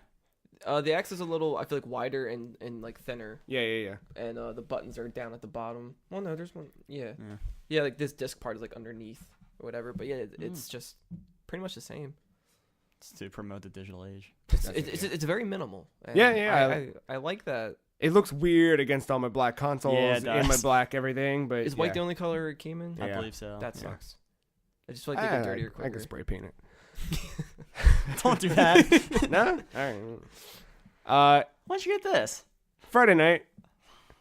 I keep good secrets. Very good. I mean, I never really asked about. Did you get that Xbox? Well, I wanted to tell you, but I was excited to keep it a surprise. Well, I'm excited you played Halo. Yeah, dude, it's pretty good. I bought the whole. I got the Halo bundle, like the one that comes with Master Chief Collection and Halo 5. It's early Christmas present. Awesome. My brother went out and got one. Oh shit! All right. Do you like the controller? Yeah, I don't hate it. I mean, I feel like it works for a game like Halo. Yeah. I jumped around a little bit. But yeah, my brother got one, and my dad was like, "Yo, Merry Christmas," and he said to me, or he was like, "You want one?" And I was like, "No, I don't need one." He was like, "If you want one, dude, it's been a while since I did a Christmas present. If you want one, go get it. I'll give you the money for it." And I was like, "No, I'm not gonna do that." I texted my brother, and I was like, "How's our Xbox?" And he was like, "Fucking dope." Be right back. So then you were asking me because I was talking about sent out my brother's 1X the other day. Yeah. How do you feel about the UI? It's janky as shit. I couldn't tell you when you were telling me that, but yeah. It's weird, isn't it? Yeah, it's very disorienting. It is. It's I think you nailed it. Like it's like scrolling through a Tumblr page. The UI, like I am used to the cross media bar from PS3, even on PS4, the way it kind of just goes left to right. Not gonna lie, it made me appreciate the switches. That too. Like it oh shit! Wait, really? Yeah. It's because like. Honestly, like I downloaded my games and I was like, where the fuck are they? Oh, ew, that's never good. Yeah, I know. It's weird. And then eventually you can like pin them to the home. What the fuck is time for that? I did that shit in NHL 18. It feels a little bit like that. Ew. It's a little weird, but I'm starting to get my way around it. Cool. Master Chief Collection though, to kind of touch on that. Never played Halo, right? Like outside of walking to the party, 15 years I know. Outside of like an hour or two here or there at a friend's house or whatever. Master Chief Collection, really cool for someone like me, and I assume for someone who has played all of them and loves them, is literally like you hit the select button and you're old school graphics. Yep. You hit it again, and that is really, really neat. I know, I think those games you get the most. Not even back anymore, though. You get the most out of it when it's co-op. Yeah, because somebody can save a checkpoint for you. Well, all right. So the other thing is that he's probably not an asshole and going through the first game on Legendary. No, heroic. Exactly. Yeah. So he can get through it by himself. No, I know. I never thought he couldn't. I'm just saying. I just think it's. I always heard like those games were not meant to. But they're really, really fun to play through with. Yeah, I mean, I'm just saying, like, co-op doesn't ruin the experience. Oh, no. That game's story or anything. But, like, I don't think he needs that buddy that often to save the checkpoint by running ahead like an idiot. No, yeah. But Legendary, though, you would need somebody. Yeah. Especially the first one. But you can snipe with a pistol. Yeah. I know. How's that? It's fun. It's pretty good. But yeah, I did that. I played a little bit online. Tiny bit. Yeah. Work?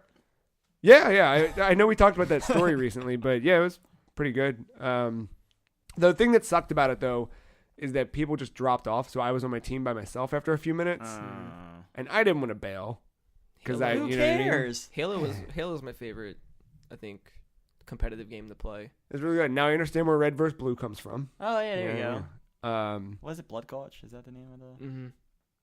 It's cool, and like the way the multiplayer works in this is you kind of choose which multiplayer style. Like if you want a team deathmatch or it's not called deathmatch, right? You choose that, and then depending on that, you get a set string of stages from various levels, and then everyone votes on which one you want to do for that. And It's really yeah, cool. and you can veto whatever. Like Yeah. I've always wanted other games to imitate what Halo did for matchmaking. Yeah, it's really cool. I'm really Like impressed Call of with Duty that. does that. But this like pulling from all I don't know that games with personally. all maps, but that it's a neat like. I was gonna say Call of Duty does that. Dude, just out of the games I played, that's think what I always Did wanted. Call of Duty start doing that Modern Warfare 1 or 2? But like Halo 3, I mean Halo 2 was also good for online stuff, but I think Halo 3 was my favorite online. Halo 3, playing. bar none. Yeah. My Halo favorite 3. Halo game. Yeah. I'm excited to get through them. So yeah, I'm a few chapters into Halo Oh, so 1. now you know what I mean in a few weeks here. That what I mean by the end of Halo 2. Yeah, we'll find out. Yeah. Breaking Benjamin. And that I played. It was cool. Like there's some things I already had. Like I bought Dead Space this week, and I was playing a little bit of that on Steam, and I just have that on my Xbox for some reason. Same thing. A couple other things. I also did the Games Pass. How about Cuphead? Don't have that. Oh, I gotta buy that again. And now that I think about it, like maybe Dead Space came from some weird EA Origin thing I did or something. Maybe. I don't know. Or was it free for the month? Games with gold. No, or whatever? no. Oh. But I did Games Pass. They gave me like a code in the box for that, which has a lot of stuff. So I downloaded Recore and Sunset Overdrive. I'm gonna check out all these exclusives. I've Oh missed. shit, Sunset Overdrive. Get a little, That's get a always little one I taste of forget about. Spider-Man, maybe. You know. I'll wait. And then I fucking bought Skate 3 because I had to. Oh Just shit. playing a lot of Skate 3. Feels really good. I think that's one of the like most attractive things about this console is the backwards compatibility. Like the ease of that stuff, the fact that it's just built right in there. There's no bullshit. Like technically, yeah, if you pop the disc in, you're still downloading a copy of it from it. Like it's not literal backwards compatibility in the same way that we traditionally think of it. But the fact that they're taking an effort It's there though. and they're doing it, Yeah. they're not Jim Ryan. We talked about Xbox a lot this year, and I talked about how I think the thing I keep coming back to is the story that they're building with this console and how Phil Spencer's turned it around a bit. I think it's from that perspective. I think it's a cool machine. Yeah, I don't know. It's cool. Downloaded a Forza demo. See what that's all about.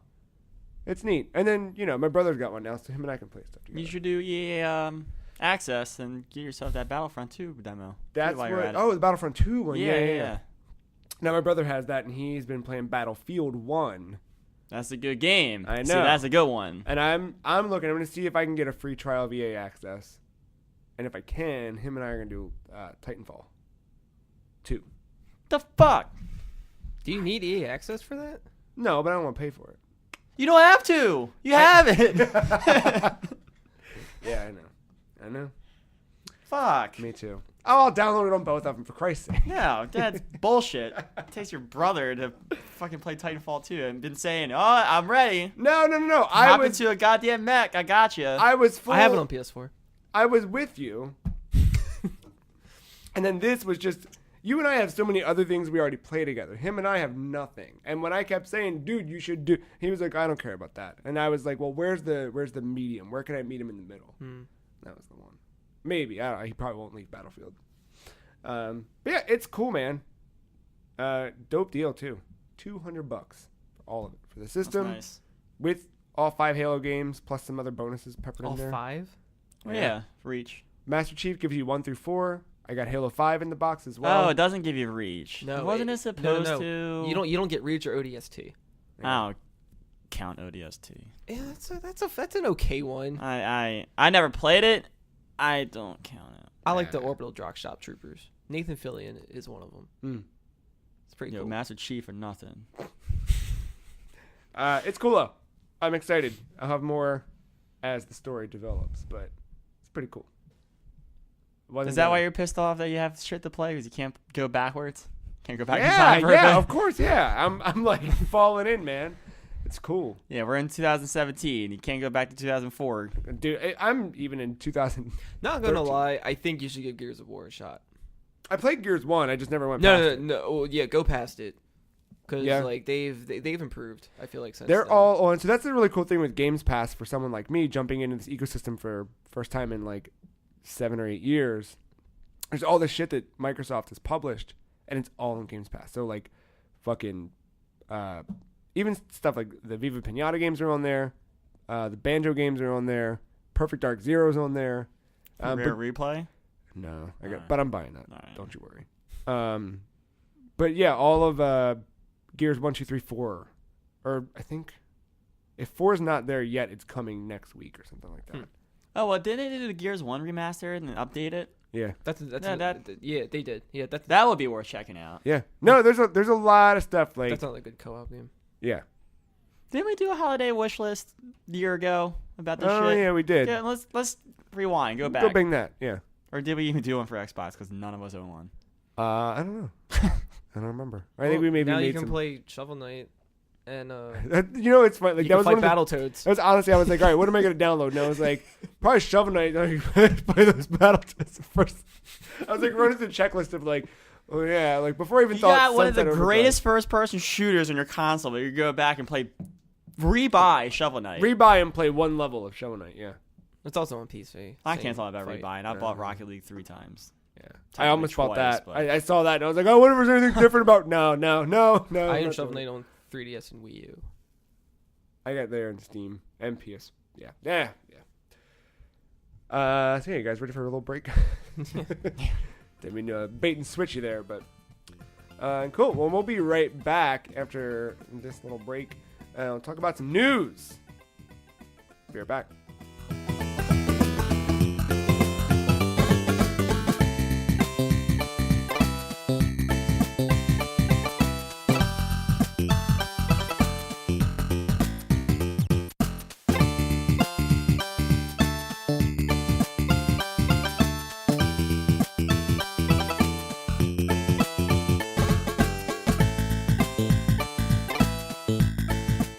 Welcome back to the thrilling second half of the Free Cheese episode 225. Time for news. Got a little video game news for you guys. You heard about Electronic Arts? Nah. I don't know. I mean, All right, well, they are one of the brightest, new, up-and-coming, kind of low-end homebrew startups. They make a great basketball game every year. It's really, yeah, they're known for that. Long, single-player, focused campaigns. Lack of loot boxes in their games. Yeah. art, you say, huh? Yeah, art. Yeah. Yeah, that's the one. Yeah, so there was a story bounced around beginning of the week. Bounced around so much, you guys both posted without... we both... You both had posted it independently because the story had got out there quite a bit. That EA fired the creator of Plants vs. Zombies because he was against microtransactions in the game. Turns out, a little different than reality, but Jason Schreier, man. Jason Schreier is always revealing the truth. Edmund McMillan, creator of Super Meat Boy, Binding of Isaac, this year's... What is it called? The End is Nigh? Yeah. Sounds right. Was on a podcast last weekend and said, yeah, my friend, guy who created Plants vs. Zombies, was fired from EA after protesting microtransactions. Turns out a little more nuanced than that. While that may be, it is true that he was let go, and it is true he was against microtransactions. The two were not necessarily and directly correlated. However, essentially, creator was at EA, created Plants vs. Zombies. They went, yep. He didn't really, according to PopCap employees, PopCap being the company who developed Plants vs. Zombies. Yeah, they said that basically he didn't mesh well with the corporate culture of EA, and he didn't really fit in after PopCap wanted to go full free-to-play microtransactions.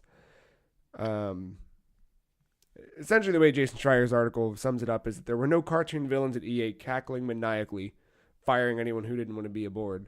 However, it is true that things didn't line up for And if you dive deeper into that, wasn't it like it wasn't just him, it was part of a massive layoff when they shut down either, was it all of PopCap or a section of PopCap, and kind of spread them around to other developers. Bingo, yeah, it was a section of them. It wasn't just like, oh, I'm not doing it, and then he's fired. It was like they were doing layoffs, and then he was just part of a string of layoffs. It just so happened that he was the guy who made. Yeah. Did you guys play World of Final Fantasy? Nope. I played the demo. It's fine. I know you were a big fan of the art, right? I like the chibi stuff. Yeah. I don't like the gross ass. Yeah, that. Not those old stretchy boys. It's the mouth. I don't know. It's something. It's just unsettling. It's uncanny valley. That was the thumbnail that was provided. I promise you, I did not pick it. Well, we got another one on the way. Sequel coming. Okay. And then that first one just hit Steam for the first time. So, in case you were waiting on Is that like a Pokemon-esque game? It's very Pokemon-esque. It's a little bit... Did you ever play... This is the one with the stacking ability, isn't it? Okay. I forget the name of it. World of Final Fantasy? It was an iOS game. Developer was Spry Fox. It's like towers...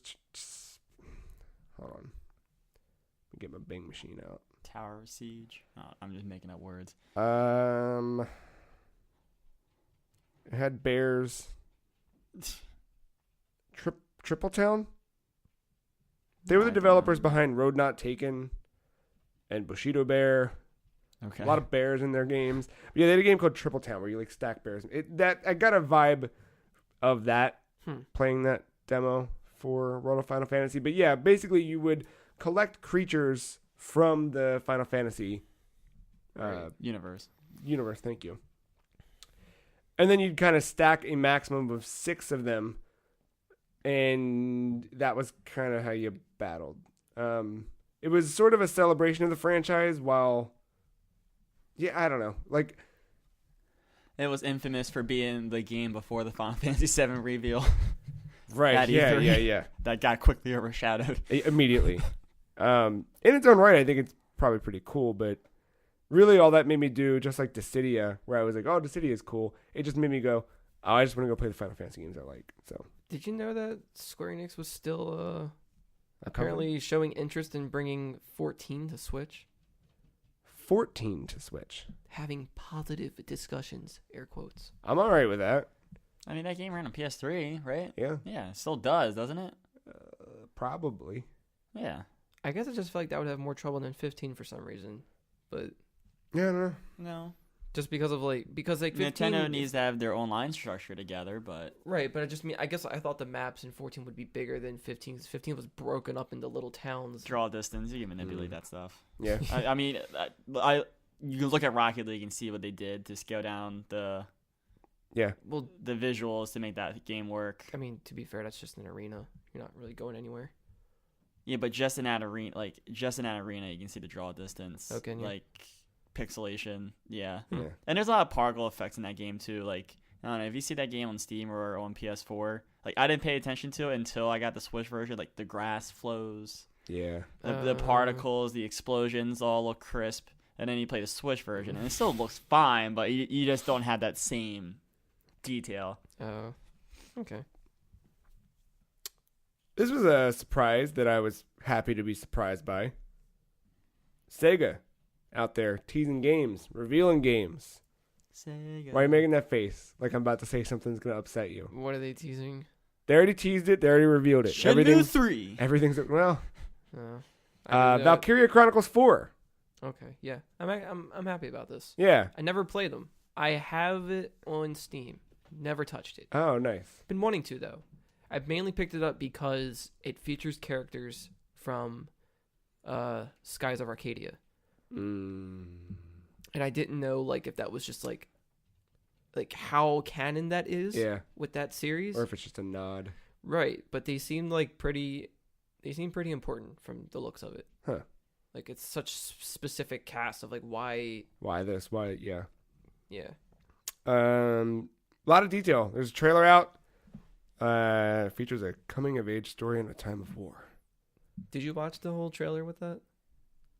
No. It's no. it's like a 10-minute thing or something my like God, that. But like the first, or maybe it's like 7, but like the first half it's just like any other type of like reveal where it's like you see the studio developing the game, like off-screen computer stuff, and like some disembodied voice talking about everything. Of, were they in the Star Wars basement too with dice?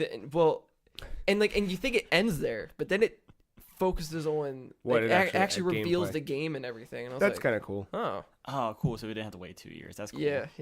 I like that. They put a lot of love into it. It looks like. Yeah, it looks neat. Actually, it felt similar to that one Sega trailer. I forget the name of it. Like that. What was the line of their mobile games? Oh yeah, I know. You're Forever or something Forever. like that. Yeah, sounds right. But like how that one looked, it was similar to that. Oh yeah, I'll have to sit down and watch this then.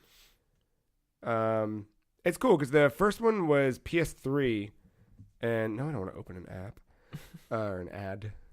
Yeah, the first one was PS3, and I skipped it because I'm an asshole. Or maybe I was an asshole. Maybe I still am. But either way, at the time, it was one of those games that came out just before trophies were mandated.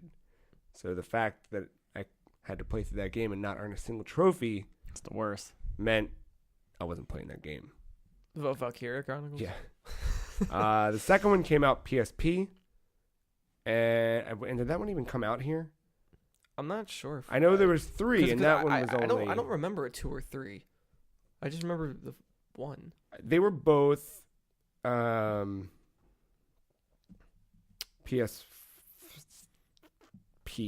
I wasn't really heavily following it either, but So what do we have? Valkyria Chronicles 2 released PSP, and that one did in fact come to America.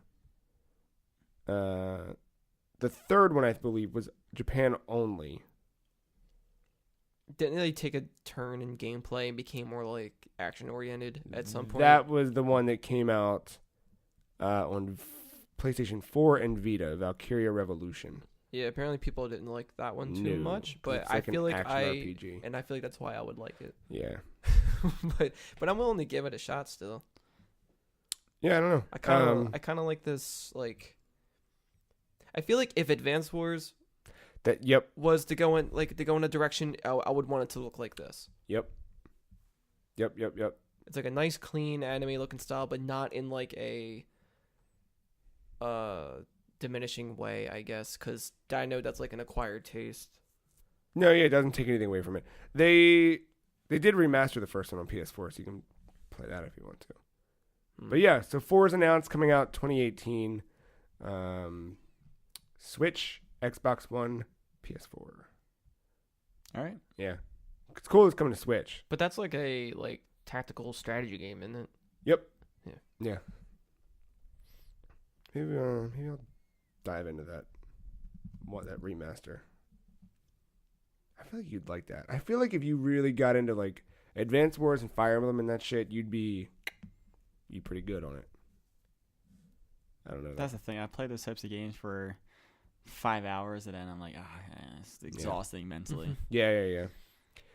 It's also probably exhausting mentally to localize Jump Up Superstar. However, a team of folks did that.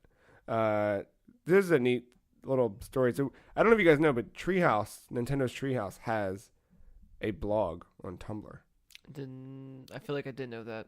And like last year. It's cool. Like they just put little insights in there about what it's like to work there or projects that they've done and how they kind of happen. And there's a whole detailed thing about how they localized that game or that song, because obviously the song was written first in Japanese, and to kind of maintain that context and maintain the message behind the song, they had to work really, really hard. So they ended up kind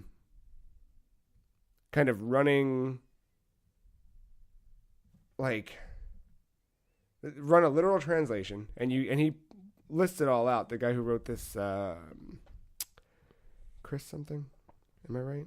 Am I wrong? I don't know. Are you? Oh, Afraid of the Dark. Oh, Rob. Sorry. Chris, Rob. It's all the same. Yeah, but so he writes about how they translate it literally from Japanese, and the lyrics are just garbage nonsense. Of course, yeah. And they kind of had to like really work to get it to go the way they wanted it to go. But then he's also got demo versions of the song that he did in his home studio, aka living room. You can go listen to the demo projects. They actually, let him release and everything.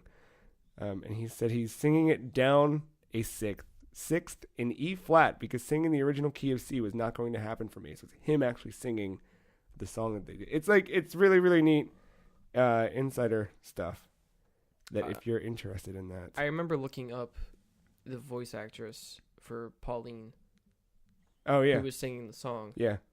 And I was trying to see like what other work she's done. She's done quite a lot of voice acting. I feel like I looked up the same thing. Her name is Kate Higgins.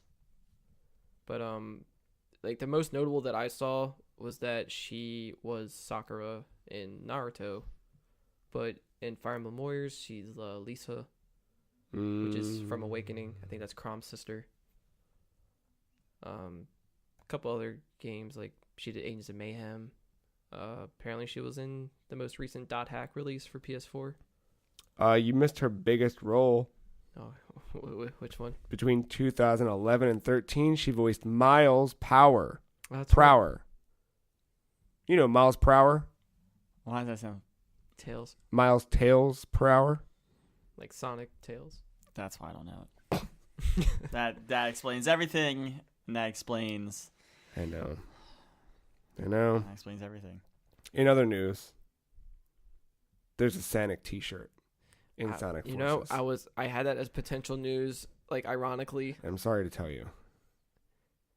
And you know how I discovered it? Through their Twitter? No, I haven't been on Twitter much this week. They've officially posted. I know, yeah. No, as I try to dig around in the Xbox One UI, get my way around there, I stumbled into the store, and in the store there's a section for like, top games, top free games, yeah, and then like top in-app purchases or top add-ons. That's what it is. Like, and that's something like the App Store. Yeah, right, yeah. But it says like top add-ons, so like DLCs in there and things like that. And the number one thing by EA Battlefield and Battlefront. Not this one. This Call one of is Duty this one is populated top of the list. Sonic T-shirt. Wow. Is horse armor right next to that too, or? Sigh from Mark. Because I get it. The original loot box. No, it's like, I don't know. Sega's like, haha, we're self-aware. Sonic's a meme. Get it, guys? And it's like they're going down the Bubsy route with it. It feels that way. And it's just like, just let it fucking die already. Just whoever made Sonic Mania, let them take over. Let them become the new Sonic team. Old Sonic team needs to. I don't even think it's the old Sonic team anymore. Because this is by. I don't even know. It's not Sonic team. This is by the same people who did Colors and then Generations. So that shit needs to die. Get rid of Boost.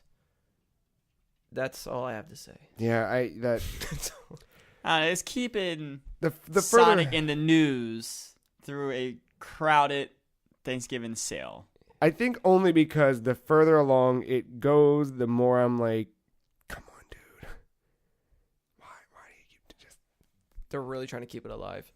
But you two are the ones that would play a Sonic game. But none of this is just pushing me further away from it. This is not leading me toward No, it's it. inevitable. We still have to play it. Fuck you. No, we can't. I think we might have to. Fuck, you're right. You have to I go through that stuff where you have to inevitably play something like NHL every year, $60 down the toilet. I just feel like I already know what this game is, and a $50 bill and a right. $10 bill down the toilet every year. But we have to really feel how much worse it is. But all right, to my point, yeah, like this game Sonic Forces is still sticking around in the news past its release for one reason or another. Any press is good press. Even if you don't want it to be that kind of press, it's good press. I just wish they they had a little more. That's the word. I just want Sega to have a little more dignity about themselves when it comes to Sonic. I think maybe they did what they they thought was going to be great. The reception to it was what it was, and they went, how do we redeem Meme it this? up. Well, let's lean into this shit hard. Let's just like even the YouTube channel is hard to watch. yeah. Whatever. Guys, be happy. You got one good Sonic game this year. That's true, but that's more than you had in the last 8 years. Here. They were both being developed at the same time. How did they become so polar opposite of each other? Well, the other part too is if you remember last year when we were talking about this, like we talked about Project Sonic 2017 and what that was going to be. And they didn't show much. All they showed was classic Sonic, modern Sonic, and one destroyed dystopian level. That was it. And if you remember, we were like, dude, we're going to get a fucking dope 2D and a dope 3D game. And we thought we were going to get the dope. And over here, I was preaching the truth the entire time. It was going to be mediocre. And look, there you go. Well, thank you for willing that into existence.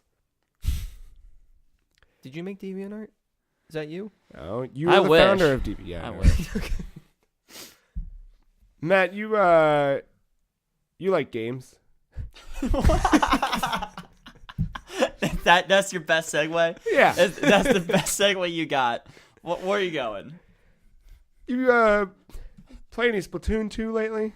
I have not. No, weird. All right. I posted something though.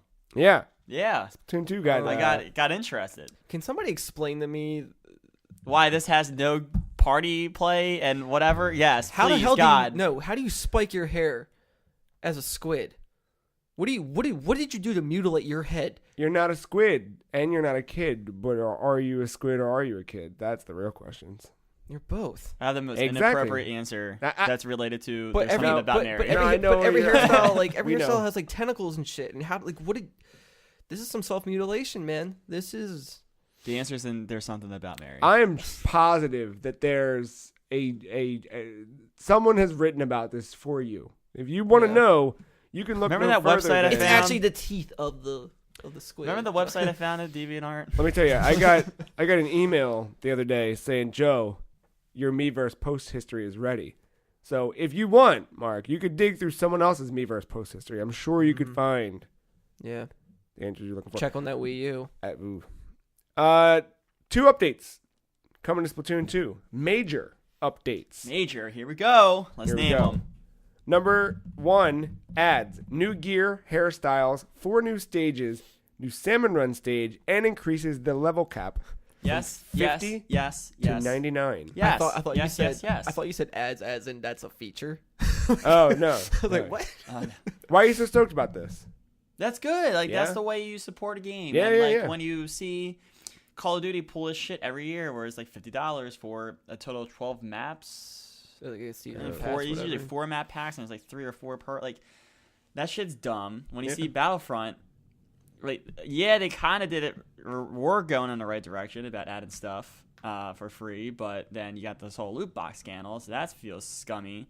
Like I don't know. I feel like Rainbow Six is really the only kind of Rainbow Six made a good turnaround. Yeah, like I feel like that's the only game that's like still. Like, I don't know, it's chugging along. No one talks about it, but that's probably a good thing because, like, I feel like now when you talk about multiplayer games, all it is bad press. Well, no, and I think the Rainbow Six stuff, I think it's got a good, quiet fan base. I think that people are playing that game. That game is awesome. It has loot boxes, and people forgot about. Like, Overwatch is okay. Like, Overwatch is fine. It's adding new gear. Yeah, I forgot about Overwatch. Like, it's all cosmetic. It's not a lose-lose at all. Rocket League's adding new venues and stuff like that. Like, that's how you do it. Like, you don't make me pay for that stuff. Make me pay for the stuff like that's the cosmetic, the new cars, that kind of stuff. So there's the first stage is out. Mako Mart looks like Walmart. That's cool. I obviously haven't jumped in, but pretty that sounds cool. The next 3 stages will come soon. One of them is the Schellendorf Institute. And then there's 2 returning fan favorites, Walleye Warehouse and Arawana Malls. You might remember those from the first Splatoon. I don't. There is a new Salmon Run stage, Salmonoid Smoke Yard, which includes a wide area of beach, the raised upper platform. 4 new hairstyles, 140 new pieces of gear, including a range of winter clothing. That's cool that they're doing winter clothing to move us through. Like, that's a neat little touch. Yeah, they're doing this part right. Keep going. Pants. Speaking of gear, you know about this? Are you transitioning? I'm not ready. I'm not moving past this yet. No, I'm still in Splatoon. All right, keep going. Splatoon 2, you can change your gear between Turf War and ranked battles without exiting to the lobby anymore. Look, I haven't touched this game for months, but I remember that being a That was your immediate. That was, I frustrating- think, outside of the voice chat, obviously, that was, I think, your first complaint was like, why the fuck can't I? And I told you, I know, but they will fix it. And they did. Keep going. Music from the bands. Music from new bands, The Bottom Feeders and Ink Theory will also be available Cool. Free stuff. All right. Keep going. in game. This is what you're talking about. New amiibo functionality Yeah. being all right. added That's cool. At Um, least the stuff you're paying for is useful. That's with fine. 2 new locations inside of each battle stage, available as new areas to take photos in after tapping compatible amiibo figures. Awesome. Keep going. The next update, coming in December, includes the new ranked battle mode, Clam Blitz. That's cool. New mode. Clam Blitz. You collect special clams, which are scattered all throughout the stage. After you pick one up, the clam will follow your path. The objective from there is to throw them into the basket near the opponent's base. Oh, a little basketball of sorts. Yeah. First team to score 100 points wins the match. Literally a basketball game. However, it may not be as simple as it sounds. Baskets are protected by a strong barrier, so you have to shoot it, destroy it before you can score. Collecting 10 clams will net you a power clam, which is the key to breaking the barrier, ultimately winning the game. Yeah, 3. That's But- a basketball. yeah. You done? I think. All right, cool. So, me, you, Joe, and you, Mark, we can all experience this together by partying up in the lobby and hopping in, right? Discord? I knew you were gonna. Oh yeah, we do. We use Discord. That's what you meant, right? Yeah. But like, I don't have to like time when I press like A and to join your game, right? Like we can just like lobby up, hop in. and- Oh, and like stay on the same team. Yeah, Oh, yeah. like yeah. Halo 3. Yeah, or you know, I didn't like see any it. other multiplayer game, like Rainbow Six, Rocket League, I didn't s- Overwatch, well, Call of Duty, Battlefield.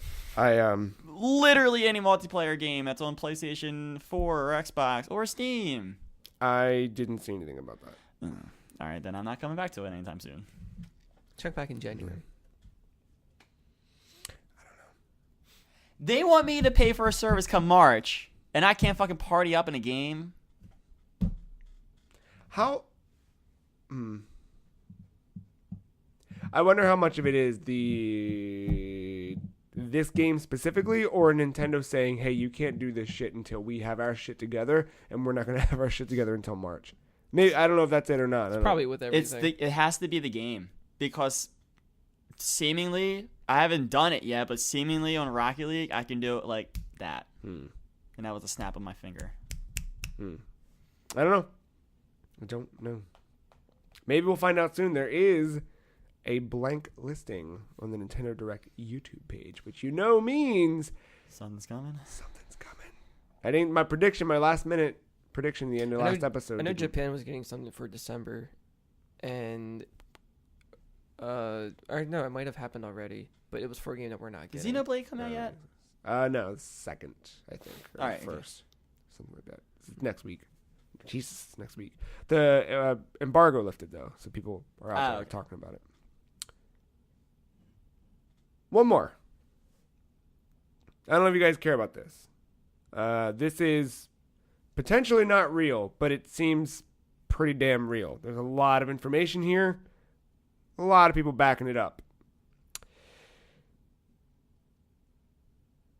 There's been a leak. Devil May Cry 5. Oh yeah, heard about this. So That's not the only thing, but this is there's a lot here. So Devil May Cry 5 has potentially been leaked, or it very well seems like it is. Essentially, here's where we're at. I'm just gonna read. This is from Reset Era, this was supposed to be shown at like PSX or something. maybe right? or maybe not. Oh. Yes, but here you go. Yeah. I'm making this post today not as a sole person, but as part of a community. For quite some while, we, the Devil May Cry community, have been aware of the existence of a new DMC game. After reading that Hideaki Itsuno plans to unveil his secret project this year, we waited diligently to see what the project was, even though we knew full and well what it actually was. We waited through E3, TGS, Paris Games, and now we are in late November 2017 with no information about Itsuno's project. We endured through multiple apologies on his part, and we do not in any way blame Itsuno for the current situation. The original plan was to leak this document after PlayStation Experience and the Capcom Cup, but details of this document started to spread like wildfire, and it was only a matter of time before it got posted in less savory places without context, so we are leaking this earlier than anticipated. Hideaki Itsuno's secret project for Capcom is the sequel to the original Devil May Cry series, the 5th installment. Internally, it appears to be called Devil May Cry 5 with the Roman numeral V. Okay. We had normal numbers up until... Same way Metal Gear Solid did it. I know. I know. Hey, it's fine. Just stick uniform, you know? That's... The game is slated to release sometime in the fiscal calendar year of 2019. That means sometime between April 2018 and March 2019. Original plan was to release it in November of 2018, but the date might have been pushed back to early 2019. Originally, DMC5 was intended to be announced at PSX, but after receiving feedback on their E3 press conference, Sony decided to scale back on PSX and instead scale up E3 2018. Like it wasn't scaled up already. DMC5 was an unfortunate casualty of this choice, and thus it's unlikely that DMC5 gets officially revealed in 2017. There will be a demo for the game sometime before release. The game has been in development for 2 years as of today. When it will release, it will have been in development for 3 years at least. It's actually the highest time a DMC game has been in full production. Pre-production started as early as 2015. Around that time, DMC4 SE had just finished releasing.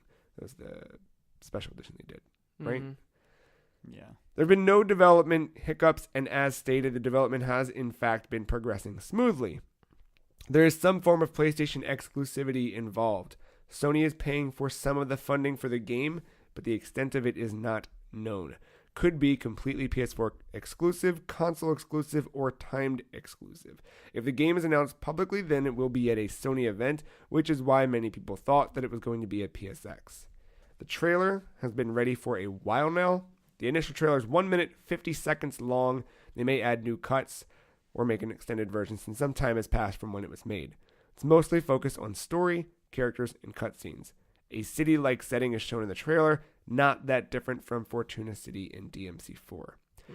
The overall game is supposed to be ambitious for a DMC title, with a broader appeal, longest cutscene runtime of any DMC game yet.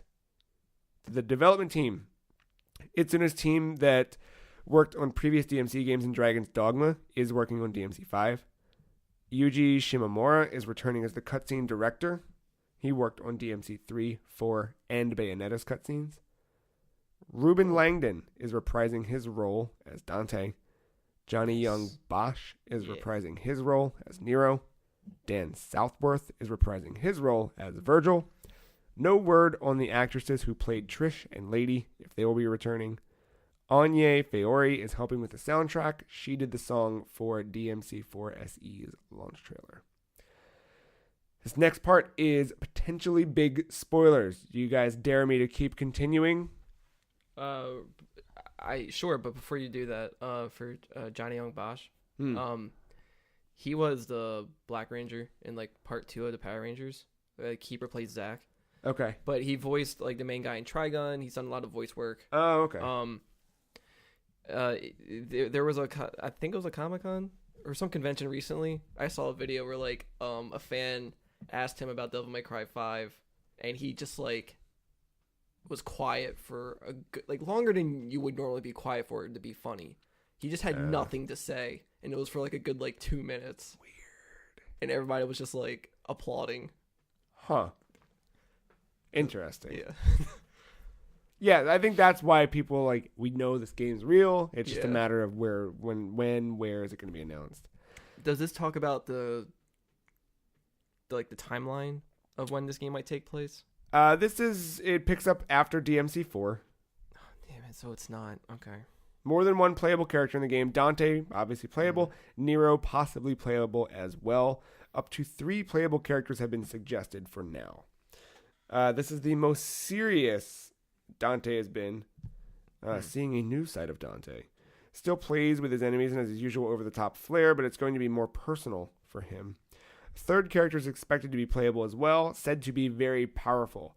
May or may not be brand new to the series. So hopefully, I'm hoping customizable avatar with a Sonic t-shirt. What do you say, huh? This is Capcom, right? Oh yeah. You're safe for now. No word on whether Virgil is playable or not, but he will be returning. Trish has a prominent role to play, but no word on whether she's playable or not. There will be a sequence where there's a confrontation between Nero and Virgil, confirming their relationship. This then kind of says that in an art book, Virgil's it's assumed that Nero is Virgil's son. Okay. Characters switch key story points in the game. The Prince of Darkness is featured as the main antagonist. And it may be the end of the Sons of Sparta storyline. Okay. They're gonna arbiter. So pretty much playable characters. So pretty much it's going to end the story between Dante and Virgil fighting each other constantly because because the special edition of 4 added the Virgil part, which predates 3. 3 is the first chronologically. Okay. Then it goes to the first game. Then it goes to 4. Then it goes to 2. And the way 2 ended, I was hoping they continue that part at some point. Like 2 doesn't get the most praise out of all of them. Mm-hmm. I think they claim to be the weakest of the series. But the way it ended, I thought was so like dumb American movie like that I love it. It's just Dante on a motorcycle riding down vertically. Yippee-ki-yay, motherfucker. Into hell. Oh, yeah, that's very, yeah. Like he's just going right to the source, like, fuck it, let's do it. And I was like, all right. And that's the latest one canonically? Yeah. Oh, all right. Then you have Dante's Inferno. No, I'm just kidding. Oh, yeah, that's a good one. Gameplay and systems. A little bit about that. So hard lock on is standard. Okay. Which I think they removed that for that reboot, right? Or something. There was some hubbub about that. Yeah, like it's game style switch between 3 and 4. Yeah. 3 was a little more fluent, I think. Yeah. No. 3, you had certain styles to pick from. And then like 4, I think you could swap it on the fly or something. I just need to clarify. 4 and the reboot are the same thing, right? No. The one from Ninja DMC, Theory? yeah, no. That one has nothing to do with this. Okay, so there is a Devil May Cry 4 with Dante. With white-haired Dante. Got it. Yeah, and Nero's like the main character. This clears up a lot in of that. confusion Yeah, for me. just normal Devil May Cry from Ninja Theory. Pretend that's like a Earth 2. Okay. Yeah, that's actually the only one I played, and I played it for an hour. I was like, I mean, you have the exact same, history with this franchise. It's an okay game, just the fact that it's Devil May Cry that people got butthurt about. Like, it's an okay action game, but... No. They're targeting 60 frames per second on console, Nice. just like past games. Level design's more open, but not going into Souls or open world territory of level design. Movement outside of combat has been streamlined to match the open nature of the game. Structure is more open to make the experience more smooth. Level design and exploration is more similar to Bayonetta, with action set pieces thrown in here and there, but without the QTEs. QTEs in general do not exist in DMC5 thus far. There's no stamina bar. This is not a Muso game, but there will be encounters where you're facing more enemies than you are used to in a DMC game.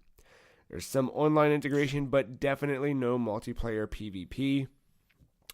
Dodge system is reworked, and dodging in general is supposed to be a lot smoother than before. Get ready to hear the word smooth a lot when related to DMC5. Camera pulls back during fights. The devs are really proud of the new, more dynamic camera system.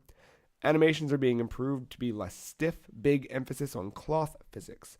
Dante's sword might not clip through his jacket now. Battles are beautifully animated and smooth. Mission and ranking systems similar to previous DMC and Bayonetta. Definitely be a mission and chapter select. Bosses being ramped up dramatically in DMC 5. One of the boss fights moves between multiple areas of the game. Style system is in for Dante. Enemies will react a bit differently to each style. Style system has been streamlined to be smoother to use for the players. Speculated that the style system might be tuned or reworked to make it easier to get into than DMC 4. Certain styles will have advantages on certain enemies, similar to DMC and DMC 3. You can use a single style on any enemy just fine. 3 more, ready? More environment interactivity than any previous DMC game. This is supposed to be the complement the combat system, not detract from it. Some form of dynamic environment destruction transformation in play, but not to the scale of the Ninja Theory DMC. And while this is not an open world game, some inspirations have been taken from Dragon's Dogma. Okay. Boom. Do Platinums have their hands in this at all? Do you know? It doesn't seem like it. Because I feel like Clover and Capcom, you know, their studios were. I mean, Capcom technically owned Clover, but like they were close at one point. Clover did Beautiful Joe, Okami, and all those other ones, and then that got disbanded, and then from that you got Platinum, and they did Bayonetta. So right, yeah, there's a lot of similarities. I feel like they might have some people who've worked on both. Yeah, I wonder how that'll go. It'd be cool if they crossed over. Yeah. An admin posted in this Reset Era thread that the OP approached us asking to post this information on Reset Era, and we found enough reason to allow it. We'd like to make it clear that this is not an endorsement. The staff cannot verify that all the contents of this leak are accurate, and the OP has accepted full responsibility for posting this material, and if it turns out to be a hoax, they have agreed to take a permanent ban. There's a lot of good GIFs and memes in here. Sounds right. Everyone GAF article, a right. Reset Era article. Everyone seems to be saying the time has come, and so have I. With this photograph here. Yeah, that's I remember that one. So I don't know. It's potentially big. That's a series I've always wanted to get into and never gave the time for. Yeah, same. Because it's like it's up there with like I feel like with like Ninja Gaiden-esque difficulty when it comes to combat. Yeah, I never played a bunch of them. I remember Akko loved them in high school. He's like Dante's like one of the most like loved characters. Yeah. It's that style of game. Like that's the reason why I never played God of War 1, 2, or 3. I just that 100-hit combo by mashing square, triangle, square, circle, square, square, square, like to do some weird ass combo. But see, and like for God of War, I can see how that could be a little monotonous. There's not too much you can do as Kratos with your weapons. Yeah. But like Dante, like Devil May Cry, it's so. You actually have to put a lot of thought into your combos to like, and then you can. Well, yeah, you can mess that up. I know I'm dumbing it down a lot. Like and I know I'll never do it. Systems. Like I'm glad that you don't actually like have to do that exactly because it reminds me of like fighting games and like juggling a character for like 5 minutes and like they're past KO and you're still juggling them. It's like, dude, just come on. Yeah. I'm never that hardcore with it. I mean, I know I say that and like and I sit here and I talk about how like I liked Batman's and Lord of the Rings combat system because like it's the rhythm of hitting, like timing your counters and your evades and hitting square. Like I don't know. I say that I just don't. I don't know. Something about the action gameplay just doesn't grab me the way it should. Like for a game. Yeah, I don't know. That's why I'm so interested in the God of War reboot. It doesn't seem like that. It seems more. Not to change the subject. No, you're yeah. Well, it's if this is true, that's pretty cool, because Capcom's been kind of lacking with continuing franchises. Yeah, we'll have to see. The only thing about that leak that kind of concerns me to keep using that word streamline, which can correlate to dumbing down. Yeah. So that's my one concern, just based on that little thing right there. For those fans that do like the intricate systems in those games, I just took it as they just made it easier to like switch between stuff. Like, I mean, yeah, it could be, so you could be doing a combo and it won't interrupt your combo or something. Like I said, I am totally ignorant to these types of games. I hear that word streamline come out a lot, and that usually correlates to dumbing down and not having it so mechanically sound. He did correlate it to smooth too. Yeah, so like, that maybe. yeah. In a way, dumbing down could be a good thing, though. Look at Mass Effect 1 to Mass Effect 2. I was just about to say that. There you go. I have no idea what you're talking about, but there you go. Mass Effect Yeah. 1 and Mass Effect 2, that is a big difference in that game because they streamlined some things. Well, then maybe good thing. See, you got to think positively sometimes, Matt. You go right. I'm just saying, I hear that word streamline, and it's not often. There are examples of good things. Mass Effect 1 and Mass Effect 2. We streamlined the system in which you can buy Sanic T-shirts. I'm gonna keep coming back to that. Streamline how you buy the loot boxes. Yeah. What? That's all I got for news. Luke Skywalker. Was there something else that came out of that? Tied with it was Soul Calibur 6. Yeah, I remember that. Yeah, this specific thing they didn't detail that. This was just detailing the DMC. Is that stuff, Capcom but- 2? No, that's Namco. Yeah. That's Or right. Okay. Bamco, I should say. Yeah. Bandai Namco. Yep.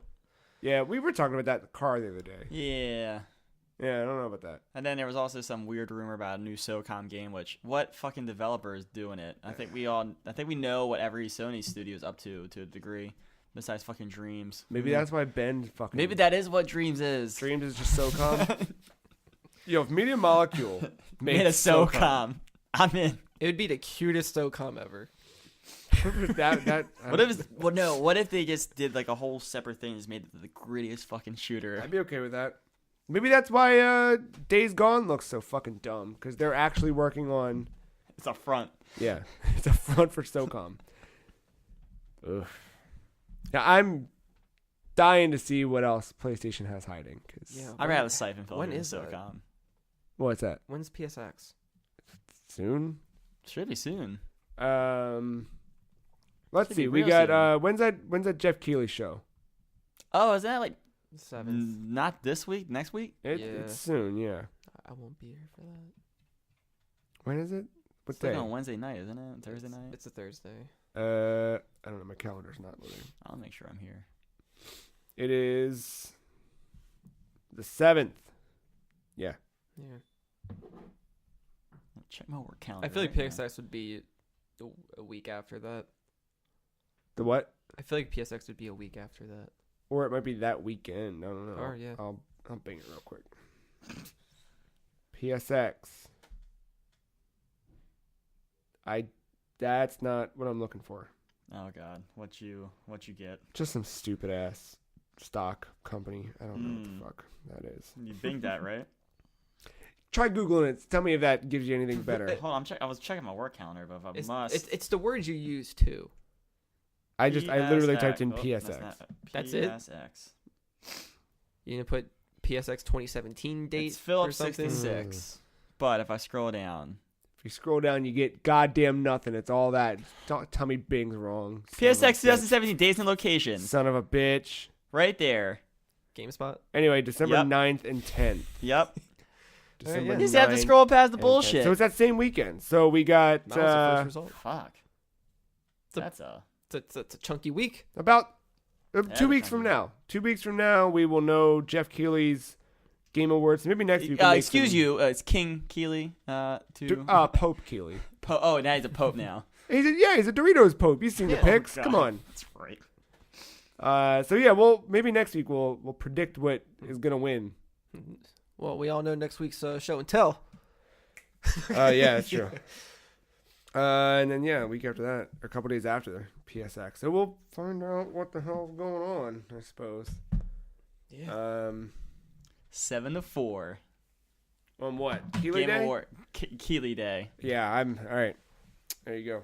Get the Doritos, and I'm drinking beer that night. Fuck it. If beer's another word for Mountain Dew, then I'm right there with you, my friend. Cool. That's gonna do it for 225. It's another one in the book. What's your background? It was like moving. It's the blue dots. Did that move? Yeah. Look at that. It's moving. His background's moving. Yeah, dude. It's like a screensaver. That's been around since iOS 8, I think. Yeah, I know. Hasn't Android had that for like years? Everything's happening. I've been keeping my on the news phone. I've been keeping my backgrounds dark because of battery life. The blacks don't take as much power as the whites on an OLED screen. Nice tip. Mm-hmm. My battery's pretty good on that too. Oh, my battery's been great, but I go to bed after a full day's use, and I'm like above 50%. Yeah, me too. Like, what the fuck am I charging? But I've been telling people. Yeah. I love when I update my phone and it's not even for me. It's like, oh, now it's good for iPhone X or 10, whatever you want to call it.